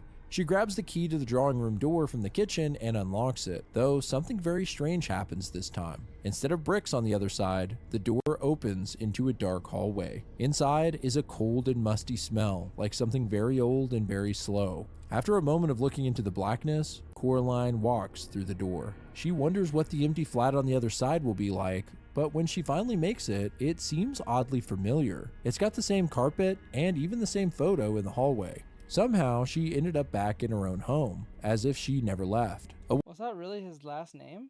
Why be born? It was a play on words of being why to be born? That was really his last name? What the fuck? A woman then calls her from the kitchen. She looks a little like Coraline's mother, only her fingers are too long and never stop moving. And her dark red fingernails were curled and sharp. You're not wrong. Yeah, you're not wrong, Calendar.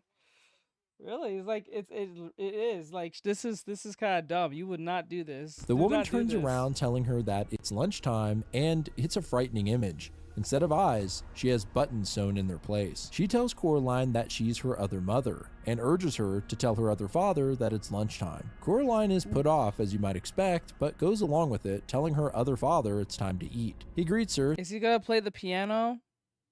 I swear to God, he's gonna play the piano. If he doesn't play the, I'm gonna be fucking pissed. Saying he's starving, and he too has He doesn't have to sing, but you know the part where he sings the song. It sounds nice. For eyes. At the kitchen table, they tell Coraline how they've been waiting a long time for her. And other mother serves up a delicious plate of chicken. It's much better than the dry and tasteless stuff Coraline's actual mother makes, and she says she didn't know she had another mother. The woman says, of course she does. Everyone does. After lunch, she wonders if Coraline would like to play in her room with the rats from upstairs. Coraline's confused, but goes along upstairs. This is turning out to be an interesting day after all. Her other room is much less boring than her real room, with all kinds of weird objects, like wind-up angels that fly around the room, and picture books with moving pictures. Outside her window, the view is pretty much the same as her normal room. She then sees something run by. The weirdest part is that she the mother only mentioned the rats. She don't find that weird that if all animals be up in the room, you pick a rat? The corner of her eye and looks under the bed to find a pile Oh hell no! I would be on the other side of Earth of many planets to take, right? of shadowy rats with red eyes. They run out from underneath, and she asks if they can talk, but the largest of them shakes his head no. He's got a crooked smile that's pretty scary. The rats then climb on top of each other and sing in a high, whispery voice. We have teeth and we have nails. We have tails, we have eyes. We were here before you fell, and you will be here when we rise. As Coraline points out, it's not the prettiest song. The rat pyramid suddenly falls apart, and they all scamper to the doorway where the old man from upstairs is standing, now with button eyes. It's kind of terrifying, the rats all climbing the man and hiding in his coats and pockets. One even sits on his head, and he just covers it with his hat. He greets Coraline, actually getting her name right this time, and says it's time to feed the rats, and she can come watch if she wants. But there's a hungry look in the man's eyes that make her feel uncomfortable, so she says she's going to play outside and explore instead. As she walks down the hall toward the front door, her other parents just silently watch her, and she tells them she's going out. They say they'll be waiting for her when she returns. Chapter 4. The outside of the house looks exactly the same, except for Miss Pink and Miss Forcible's door, which is all lit up with an extravagant neon sign. Coraline spots the black cat again, only this time the cat can talk and bids her a good afternoon. She says there's a cat just like him in her garden, and that he must be the other cat. You see? Well, at least that's a little bit more consistent.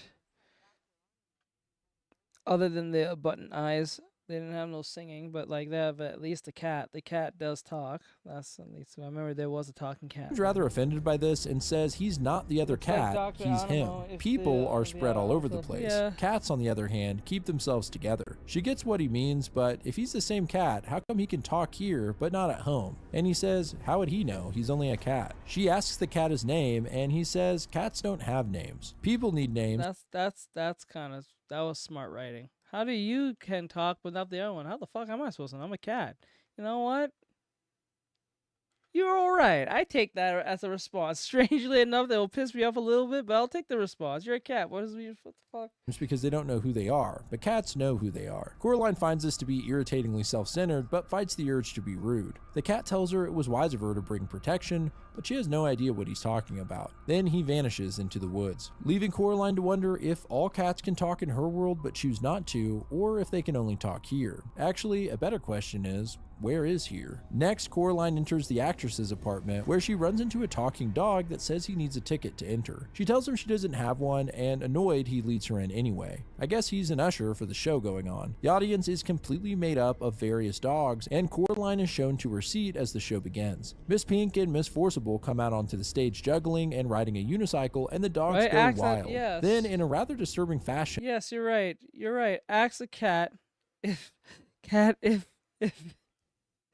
Ask the cat if it's taken to the vet, snip, snip. And the old women's skin fall off their bodies, and underneath, they're young and beautiful, and have black button eyes. Miss Pink pulls out a sharp dagger and requests a volunteer from the audience. The dog next to Coraline lets her know that that's her, and so Coraline makes her way up to the stage. They pretend they don't know her, even though they say her name, and have her stand with the balloon on her head. Pink then blindfolds Forcible and spins her around holding the dagger. She turns and throws it, popping the balloon and pinning the board inches above Coraline's head. The dogs go crazy, and as a reward for helping, the women give Coraline a box of chocolates. The dog next to her says she did great, and Coraline offers him some chocolate, although she thought it wasn't good for dogs. The dog tells her, not here. In fact, it's all they eat. Pink and Forcible then start acting out a play, and Coraline gets a little bored. She asks the dog how long this part goes on, and he says, all the time, forever and always. So Coraline gives him the rest of her chocolate and bails out. Outside, her other parents are waiting for her. She tells them this is much more interesting than home, and other mother says she can stay here forever if she likes. Just then, Coraline remembers she has this strange stone in her pocket, and her other father tells her if she wants to stay here, there's only one little thing she has to do.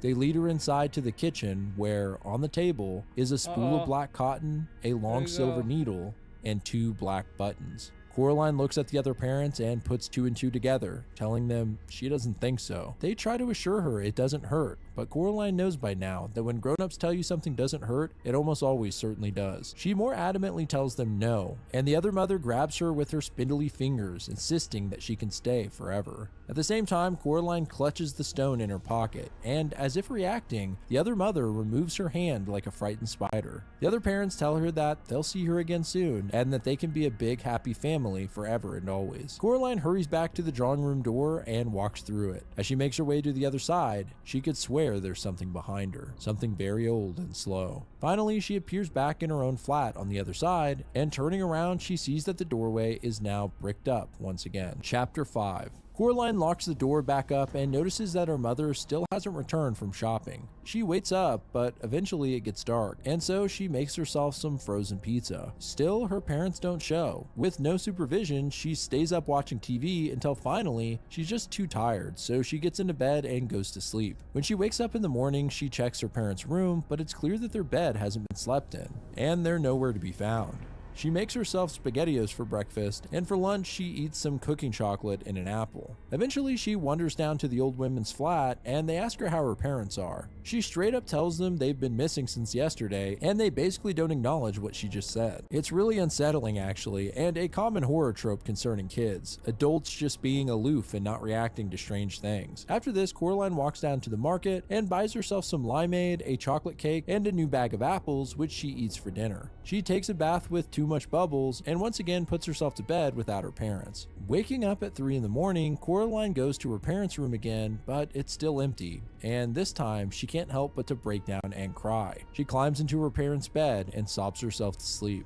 Later, Coraline is woken by cold paws batting her face. It's the black cat, and she asks him if he's come to tell her something. Maybe where her parents are? The cat doesn't speak, but instead leads Coraline out of her room and down the hall to a large mirror at the end. Reflected in it are Coraline's parents, sad and alone. She can see her dad speak, but doesn't hear him, and her mother breathes on the glass before writing "Help us" on the fog. There's only one thing Coraline can think to do. She calls the police and tells them that her parents have been kidnapped, or rather grown-up napped. Of course, the story of her parents being taken into another world by evil doppelgangers sounds ridiculous, and so the person on the line doesn't believe her.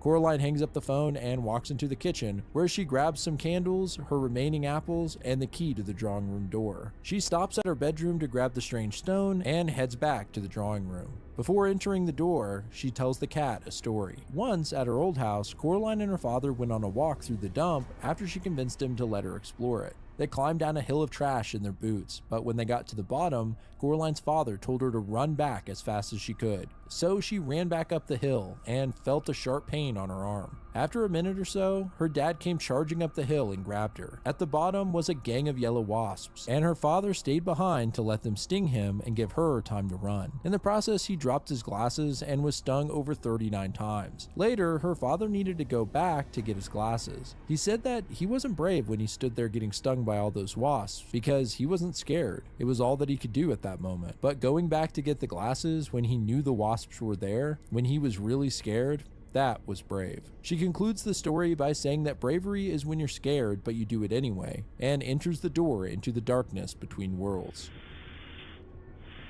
Coraline puts out her hand as she walks through the dark and feels something wispy like a spider web brush her hands and face. At the end of the corridor, a light comes on, and the eerie silhouette of Other Mother is standing there calling to her, asking why she ran away. Too close to stop herself, Coraline walks through the door and into the cold embrace of Other Mother, who tells her that they're here to love her and make her life interesting. She pulls away from the woman and looks into the hallway mirror, but doesn't see her parents. Instead, just her own sad reflection. And she tells herself to be brave. The other father offers to make her a meal, but Coraline says she brought herself a snack and pulls out one of her apples. Other Mother smiles, and each of her teeth is a tiny bit too long. The art here is creepy as hell. Coraline tells them that they don't frighten her, even though they actually do very much, and demands she get her real parents back. Other Mother acts like she doesn't know what Coraline's talking about and says maybe they left because they got bored of you, but she on the other hand would never become bored of Coraline. Coraline calls her a liar, but Other Mother says she can prove it and waves her hand in front of the hallway mirror. On the other side, Coraline's parents walk in the front door as if coming back from holiday and saying how nice it is that they don't have Coraline anymore. Now they can do whatever they want without her getting in the way, and they take comfort in knowing Other Mother will take good care of her. Coraline says she doesn't believe it, and looking at Other Mother's face, it was clear that this was just an illusion. Coraline sits to eat her apple while the woman tells her not to be difficult, and then summons one of her rats to go and fetch the key to the door from the other side. It soon returns with it, and Other Mother then locks the door back to Coraline's world. Coraline wonders why they don't have their own key on this side, and Other Father says that there's only one key and one door. But before he says more, Mother shushes him and walks him out of the room, telling Coraline it's time for bed. Coraline's really tired, but doesn't want to sleep under the same roof as this woman, so she goes outside and sits alone looking out into the fog. Then the black cat appears. He tells her that the type of thing that Other Mother is loves games and challenges, and suggests that Coraline challenge her. He then warns her not to stay out here, and so Coraline creeps into the house and into her other room. After a quick rat check under the bed, she climbs in and falls asleep. Chapter 6. Coraline wakes up rather confused until she remembers where she is. She doesn't want to wear pajamas during the day, but is uncomfortable wearing the other Coraline's clothes. After a moment of reassuring herself that there is no other Coraline and that she's the only one, she opens the wacky wardrobe and picks out an outfit, remembering to swap out her remaining apple and stone as well. Downstairs, she finds Other Father in his office. She asks him where Other Mother went, and he says she's fixing the door to keep vermin out. Apparently, she doesn't mean the rats either, but actually the black cat. Looking closer at Other Father, he looks off. Not just the button eyes, his skin is discolored, and it seems like dough that's on the cusp of rising. This image is one of the creepiest in the comic to me because he's just slightly off. A good example of the uncanny valley effect. He says he really shouldn't be talking to her while Mother isn't around, and after refusing to answer her questions, Coraline says she's gonna go explore. But before she leaves, Other Father tells her some more info. He says this is all she made: the house, the grounds, and the people in the house. He just shushes Coraline when she asks questions, so she finally leaves. She tries the drawing room door, but of course it's locked, and then she notices something different in the room. Something she never noticed on the other side. A snow globe is sitting atop the mantle with two little people in it. Coraline can't make them out and shakes it, sending the snow tumbling through the water. Then she puts it down and continues searching for her parents. She walks outside and passes by the neon door, where Miss Pink and Forcible perform their show forever, and sets off into the woods. Something strange happens. The further she travels away from the house, the more the world becomes lower resolution. This is represented with the art style becoming more crude as she walks. Eventually, she's surrounded by mist, and then nothing. Like the world is gone. The black cat shows up again and tells Coraline this is the place outside, the part she hasn't bothered to create. Coraline says he must be wrong. She can see a building up ahead, but when she gets close, she realizes this is simply the house. It must be a small world to be able to walk all the way around it and end up back where you started. The cat says it's big enough for Other Mother. Spiderwebs only have to be big enough to catch flies. As they speak, a rat scutters by and the cat pounces on it, informing Coraline that the rats are spies from Mother. After playing with it for a bit, the cat finally grabs it and runs off, and Coraline heads back into the house. She looks into the hallway mirror again when Other Mother comes up behind her, and funny enough, the frightening woman doesn't have a reflection. Other Mother then offers Coraline a snack in the form of little crawling beetles, and Coraline just calls her sick, evil, and weird. Other Mother keeps suggesting fun things they could do together, and Coraline rejects them all. The woman scarfs down some more beetles and then finally tells Coraline it's time to teach her some manners. She grabs the girl by the wrist and drags her over to the mirror. Then, using a key, the mirror opens like a door, and Other Mother throws Coraline inside where it's pitch dark. Chapter 7. Coraline reaches around in the darkness, looking for a way out, and can feel the presence of others next to her. Then a voice tells her to keep quiet or the beldam will hear her. Realizing these figures aren't a threat, she asks who they are, but they can't remember their names. She hears a terrible sadness in their voices and reaches out to grab one of their hands. As Coraline's eyes adjust to the dark, she sees the ghosts of 3 other children, all from different time periods. One actually looks like a fairy for some reason. But it seems Other Mother captured them and stole their souls, leaving them here in the dark. They warn Coraline to flee while she has the chance, but she says she's not running away. So the poor ghosts ask Coraline to help them by finding their souls so they can finally be free. Though at the moment, she's trapped in here. Coraline tries to get comfortable laying on the floor and eats her last apple, but she's still hungry. She starts to drift off when one of Well, at least the children are mentioned. So the 3 children, the cat, okay. the children whispers in her ear, telling her to look through the stone. And finally, she falls asleep. Chapter 8. Eventually, Other Mother shows up in the dark room, looking healthier than before. Her hair wiggling like lazy snakes, and her button eyes freshly polished. She picks Coraline up and carries her out into the kitchen. Coraline still Yeah, I knocked out a little bit. half asleep, That's what happens when you do all day nighters editing all fucking night. Almost welcomes the embrace until she realizes who it is. Other mother then talks sweetly to her, saying she just needed to be taught a lesson is all, and now hopefully she'll be a good child that obeys her mother. Coraline ignores her motherly BS and mentions the kids she saw in the room, and how she thinks Other Mother plans on turning her into one. Other Mother just says she's being crazy, and no one sensible believes in ghosts anyway. She makes a cheese omelet, and Coraline says that she's heard that Other Mother likes games. The woman says of course she does, so does everyone, and Coraline point blank asks if she'd be happier winning her fair and square. Other Mother stops suddenly and wriggles her fingers on I forgot, did she play a game to trick her mom? I don't think she did. Did she?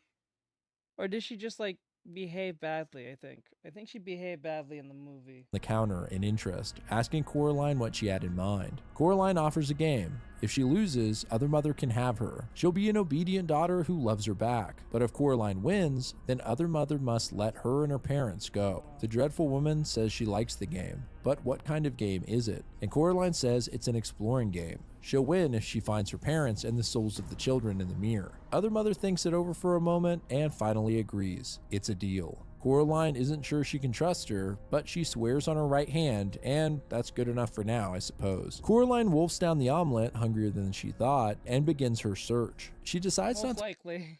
No game, no life. to look outside since the garden and grounds didn't really exist, only Still near the season, I think. the house. After a disappointing look around the kitchen, she asks Other Mother how big souls are I think they said it was going to be a movie, but I think it's just a... Yeah. anyway, but she doesn't respond and just taps her button eye with her sharp nail until she suddenly disappears, leaving Coraline alone and shivering. She prefers for Other Mother to have a location. If she's nowhere, that means she could be anywhere. Coraline walks out into the hall and looks into the mirror. For a brief moment, she thinks she sees her parents again, but then it's just her reflection. She pulls out the strange stone from her pocket and finds that it glows green in the mirror, and a trail of green fire blows from it, drifting toward her bedroom. Coraline runs up to her room, dumping out the toy chest, but none of them look particularly soul-like. As she does this, we can see a small marble fall out and roll to the other side of the room, but Coraline doesn't notice. She pulls out the stone once again and is struck with a memory of the ghost whispering in her ear. With the advice in mind, she looks through the hole in the stone, where the world has turned gray, except for a small round object in the corner that glows red like fire. As Coraline holds the marble in her hand, a voice whispers in her mind. It's that of a ghost child. This is his soul, and he warns her that the beldam is already angry. While in her other room, Coraline decides she doesn't want to do this in the clothes created by Other Mother, and switches back to her pajamas, which she was wearing when she came in. She leaves the house, walking around until she reaches Miss Pink and Miss Forcible's flat and goes inside. The place is dark, and Coraline finds a flashlight on the floor, though when she turns it on, she sees something hanging from the ceiling. Dozens of dog bats, literally dogs with All the years I've seen so many iterations of like monsters that incorporates like animals. Why am I seeing this like technically for the first time like a dog bat? I don't see a lot of that. I can't think of an anime or movie that did that at least one time. bat wings. She points the light away from them and makes her way to the I know Avatar: The Last Airbender mixed like different animals as one thing, but like I don't remember seeing like a dog with bat wings. stage where the two women once performed. Coraline sees something large and gooey it's kinda floating weird now. backstage. She Yeah, it's weird to see that for the first time, right? Like it's kind of weird. I feel like something you should have saw before. Like it's not like, you know what I'm saying? approaches it, and it's bothers almost me a like a little. large clear sack with two women inside, though their bodies are Large malformed clear and sack. conjoined. Using her stone, Coraline peers through where she sees something glowing inside the palm of one of the women's hands. Reluctantly, Yeah, they Coraline reaches into the Dogs rule, bro. slimy sack and pulls the marble out of the stiff, clamped fingers. Now getting a closer look, she thinks the women look like younger versions of Pink and Forcible, and as she investigates, the figures spring to life and scream out, calling her a thief. The women wriggle around, but are still stuck in the floating sack. However, they call upon the dog bats to capture the thief. A ghost girl appears in Coraline's mind, telling her that she's freed two of them now, and Coraline slips the ball in her pocket as she runs toward the exit, barely making it out alive. Chapter 9. Back outside, Coraline is confronted by Other Mother, or the Beldam if you prefer. She just stares at Coraline with her button eyes. She offers a hint to the girl, who at first refuses, but the Beldam tells her in order to get into the empty flat and look around, she'll need a key. Disgustingly, she regurgitates a key and hands it to Coraline before once again vanishing. The ghost oh fuck, bro. boy speaks to her again, saying this must be a trick. The Beldam doesn't mean her well. And that's right, bud. Yeah, dogs rule, cats. Coraline agrees, but she still enters the empty flat. Inside, it's so quiet that Coraline feels compelled to whistle. She walks through the kitchen and past the bathroom where she sees a dead spider in the tub the size of a cat. Finally, in an empty bedroom, she finds something. A trap door. As she opens it, she's hit with a sickening smell like sour vinegar. She climbs down into a cellar that's filled with rubbish. In the center is a pile of papers resting on top of something. It's a body. Looking closer, it's clear that this is Other Father, though his body has gone pale white and looks like it's made of some kind of dough. He sits up upon seeing her and speaks her name through his gooey mouth. It's an unsettling sight, to say the least. Despite Other Father's monstrous form, he also looks pretty miserable. Coraline realizes that he must have been placed here as a punishment for telling her too much information. He's just a thing that the Beldam made and threw away. He stands up, and as he does, one of his eyes pops off. Then he warns Coraline to run, saying that the Beldam is pushing him to hurt her and keep her here. Coraline tells him to fight her and that he can be brave. There's a pause, and then in a truly terrifying moment, he simply says, he cannot, and lunges at her. With only a heartbeat of reaction time, Coraline grabs his other button eye and rips it off, blinding him. The monster rushes around the room, trying to capture her, but she's already made her way to the stairs to leave. She quietly tiptoes up the steps, but one of the boards creaks, alerting the monster, who immediately starts climbing the stairs toward her. Okay. This feels like a Resident Evil sequence in Resident Evil Biohazard. You remember that? I think you had to do this with, was it the father or was it the mom? I think it was the mom. It was like a hide and seek type thing. Was it hide and seek? It was something in the house. You had to like kind of avoid them in a way. I think it was the father. Holy shit. Okay, this might be the scariest sequence in this whole book. And they made that very claustrophobic. That shit was insane.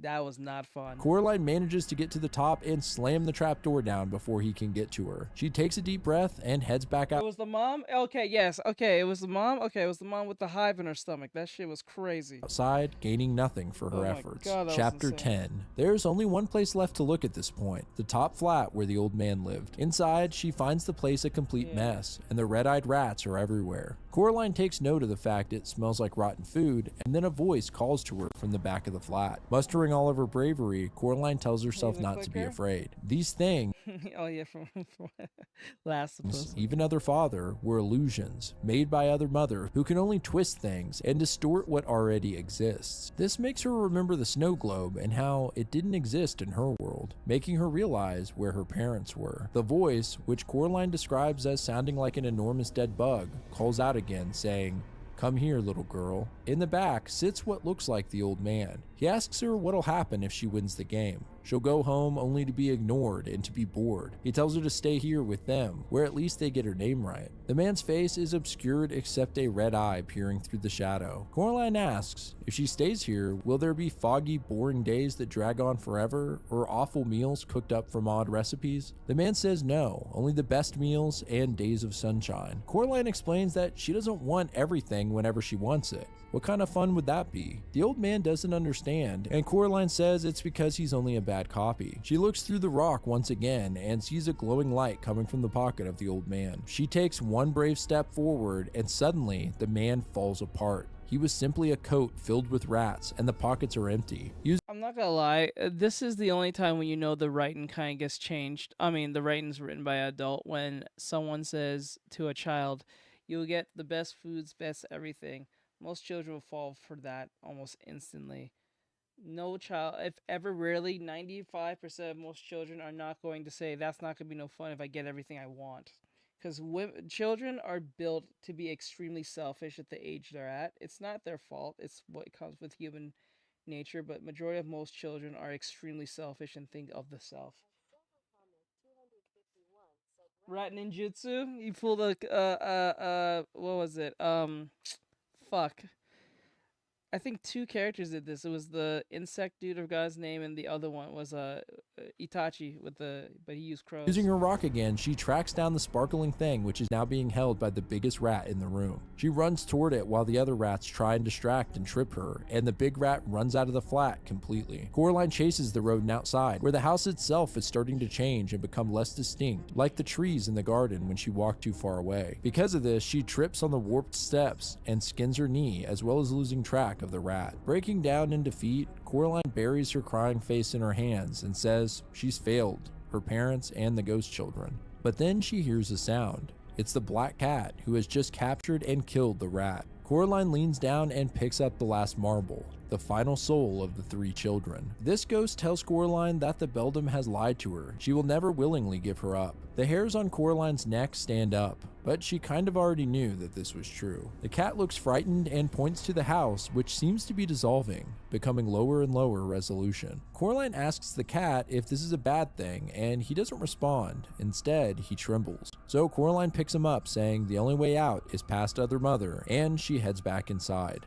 Chapter 11. The flat seems to be disappearing slowly like the rest of the house, but for now, it still has depth and shadows. Other Mother walks out and asks why Coraline brought vermin with her, then says she loves Coraline, who replies, "You have a funny way of showing it," and walks into the drawing room, still holding the cat, and pretending she doesn't feel Other Mother's button eyes watching her. The drawing room is still here, but the world outside the window is gone. The woman follows her in and is getting impatient, asking Coraline where they are, referring to the soul marbles, I suppose. Coraline shows them to Other Mother, but pulls them back before the lady's crooked fingers can grab them, and says they aren't done yet. She still needs to find her parents. Trying not to look at the mantle, she tells Other Mother she believes that her parents are hidden in the passage between worlds, and with an evil smirk, Other Mother pulls out the key to the door and opens it, showing how wrong Coraline is. She laughs at the girl, saying now she'll stay here with her forever. Coraline yells at her, I'm sorry, the picture the picture of her pointing backwards reminds me of the meme. If you know what I'm talking about, the meme with the 2 like chuds that's pointing at something. I think we all seen that meme at least one time. Every YouTuber has used it at least one time. It looks like that meme. I don't know why. Like they're pointing back at something to show like how obvious it is. Like what the fuck?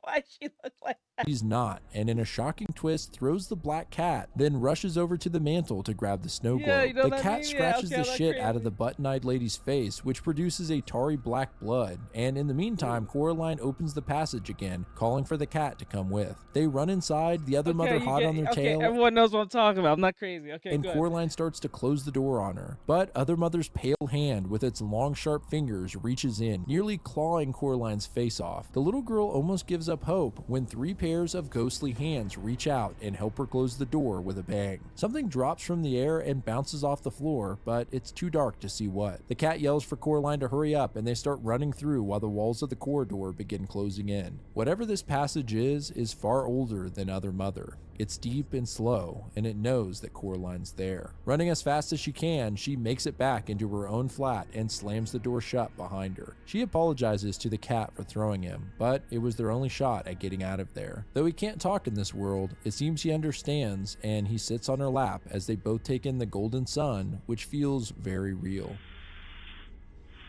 Chapter 12. After drifting off to Oh, there's another chapter? Oh, I thought she won. sleep for some time, Coraline's mother, her real mother, wakes her up. Coraline hugs her as hard as she can, and her mother tells her dinner will be ready in 15. She also sends Coraline to change out of her pajamas, which were torn up. So she goes into her real bedroom and empties her pockets, which contain the key, stone, and the globe, which was now empty. Afterwards, she goes downstairs to find her father in his office as usual, but this time she says nothing and simply gives him a kiss. Then, for no reason at all, he picks her up like he hadn't done in years and carries her into the kitchen. Dinner is her father's homemade pineapple pizza, And delighted to be back in the real world, Coraline eats every bite. Well, except for the pineapple. And afterward, totally exhausted, goes to bed. While she sleeps, she has a dream where she finds the 3 kids whose souls she freed. Though here, they are alive and happy, and they all spend the day playing games and having a picnic. They say it's all over and done for them. From here, they'll set out for uncharted lands, and what comes after, no one alive can say. But before they do, they warn her that the beldam has never lost anything for so long and hates Coraline.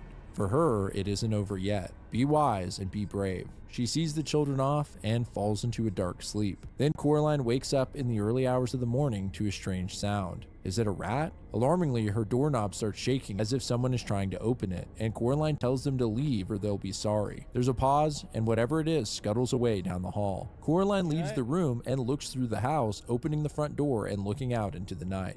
Then, out from behind her, jumps the right hand of Other Mother, which was torn off when Coraline shut the door on it. It jumps past her and runs out into the night. It's clear that it's here to get the key, and let the rest of itself out from the other side. Chapter 13. Coraline's parents didn't seem to remember anything about their time in the snow globe, and she wondered if they ever noticed that they lost 2 days of their life, but they're not the type to keep track of that sort of thing anyway. Miss Pink and Miss Forcible read Coraline's tea leaves again, and this time everything looks good. Well, almost everything. She can't quite make out an image in the tea that looks kind of like a hand with sharp fingers. She talks to the old man upstairs, who says that the mice are frightened by something. He thinks there may be a weasel in the house. The remaining days of summer, Coraline spends on edge, watching her back and carrying the key around her neck for safekeeping, even in the bath. Then one night she hears something scratching at her window and gets up to see the white hand crawling along the outside of the house trying to get in. In the morning, Coraline says she's going to have a picnic with her dolls, asking her mother for a tablecloth to use. She then goes outside and finds the old well. She removes the boards covering it and carefully lays the tablecloth across the top, placing cups of water around the edges to keep it taut. Heading back to the house, she pulls off the key from her neck and swings it around blatantly. She checks in on Miss Pink and Forcible to see how their dogs are doing, and in the process learns that the man upstairs' name is Mr. Bobo. You're right. Bring the cat. Bring the cat. Something she wished she knew sooner, so she could have been saying it every chance she got. She loudly tells Miss Pink that she's going to play with her dolls now, and continues swinging the key in plain view of anyone who might see. As she walks back to the woods, white fingers reach up from the grass and start following her. Back at the picnic, she lays the key in the center of the tablecloth, and now it was all up to the hand. Coraline walks away from the picnic to pretend she's getting some more tea for her dolls, and with her back turned, the creepy hand comes crawling between the trees and finally leaps up into the air and right toward the key. Of course, the well lay beneath, and the weight and momentum of the hand's jump sends it falling below along with the key. Coraline counts 40 seconds when she finally hears a splash below and then covers the well back up. As she gathers her dolls, the black cat shows up once more and seems to give her a wink. Back at the house, Coraline runs into Mr. Bobo, who tells her the mice are almost ready for their first show. And she stops at the old woman's flat to give them back their stone, saying it probably saved her life. That night, Coraline lays in bed, thinking about the first day of school, which would normally make her nervous, but after what she's been through, there's nothing scary about it. As she drifts off to sleep, she swears she can hear sweet music in the night that can only be played on tiny silver instruments. And that, my friends, is Coraline the graphic novel. So what did you guys think of this version? One of the things I really like about this story is the almost eldritch or cosmic horror undertones. On the surface, it kind of feels like a horror version of Narnia or something, but the intentionally vague descriptions of beldam leave the creature and its motives a mystery. That's not to mention whatever the hell the thing is in the corridor between. Yeah, you gotta fill it. Yeah, you gotta fill that shit with cement. You have to fill that thing with cement. Didn't Homer Simpson say something similar like that? Put the zombies and put some. No, it wasn't Homer Simpson. It was Adam West. Adam West said that in Family Guy. Worlds. It's a great example of using what we don't know to keep us freaked out. As I said, I've never read the original story, so I'll be counting on you guys to tell me any major differences in the comments. Shout out to Kill Me Katie as always for the intro and outro music, which is likely playing right now. And if you want to see your art at the end of my videos, email me a submission to the address below with a name or social media handle. But I appreciate you guys watching at all. This is Grease speaking. Goodbye, friends. Alright guys, that was the end of that. I'm gonna let you guys go. It's 10:44. Have a great night, guys. Thank you for coming. Sorry that I dozed off a little bit. I'm not sure if I'm gonna might even make this a video. I don't know. I don't want to edit the part. I don't know if I snore too hard on that one, but like we'll see. I'll see in the back of the video when I watch this if I decide to edit this or not. So that said, have a great night. I'll see you guys tomorrow. We're gonna be doing the swimsuit summer event. Haven't done any traditional work in a good while, so look out for that. And then Tuesday we'll get back to our regular scheduling. All right, have a good night, guys. I'll see you guys tomorrow. Have a great night. Keep safe. I'm out, guys. Thank you for coming in. I appreciate every last one of you. Thank yourself, Bri, PT. I think who else came in? Let me see. Oh, thank God, because I know I dozed off. No, Nathaniel, Nate, and who else I missed? I think I missed one other person. It was Toby. There you go. All right, I'm out. Later, guys. All right.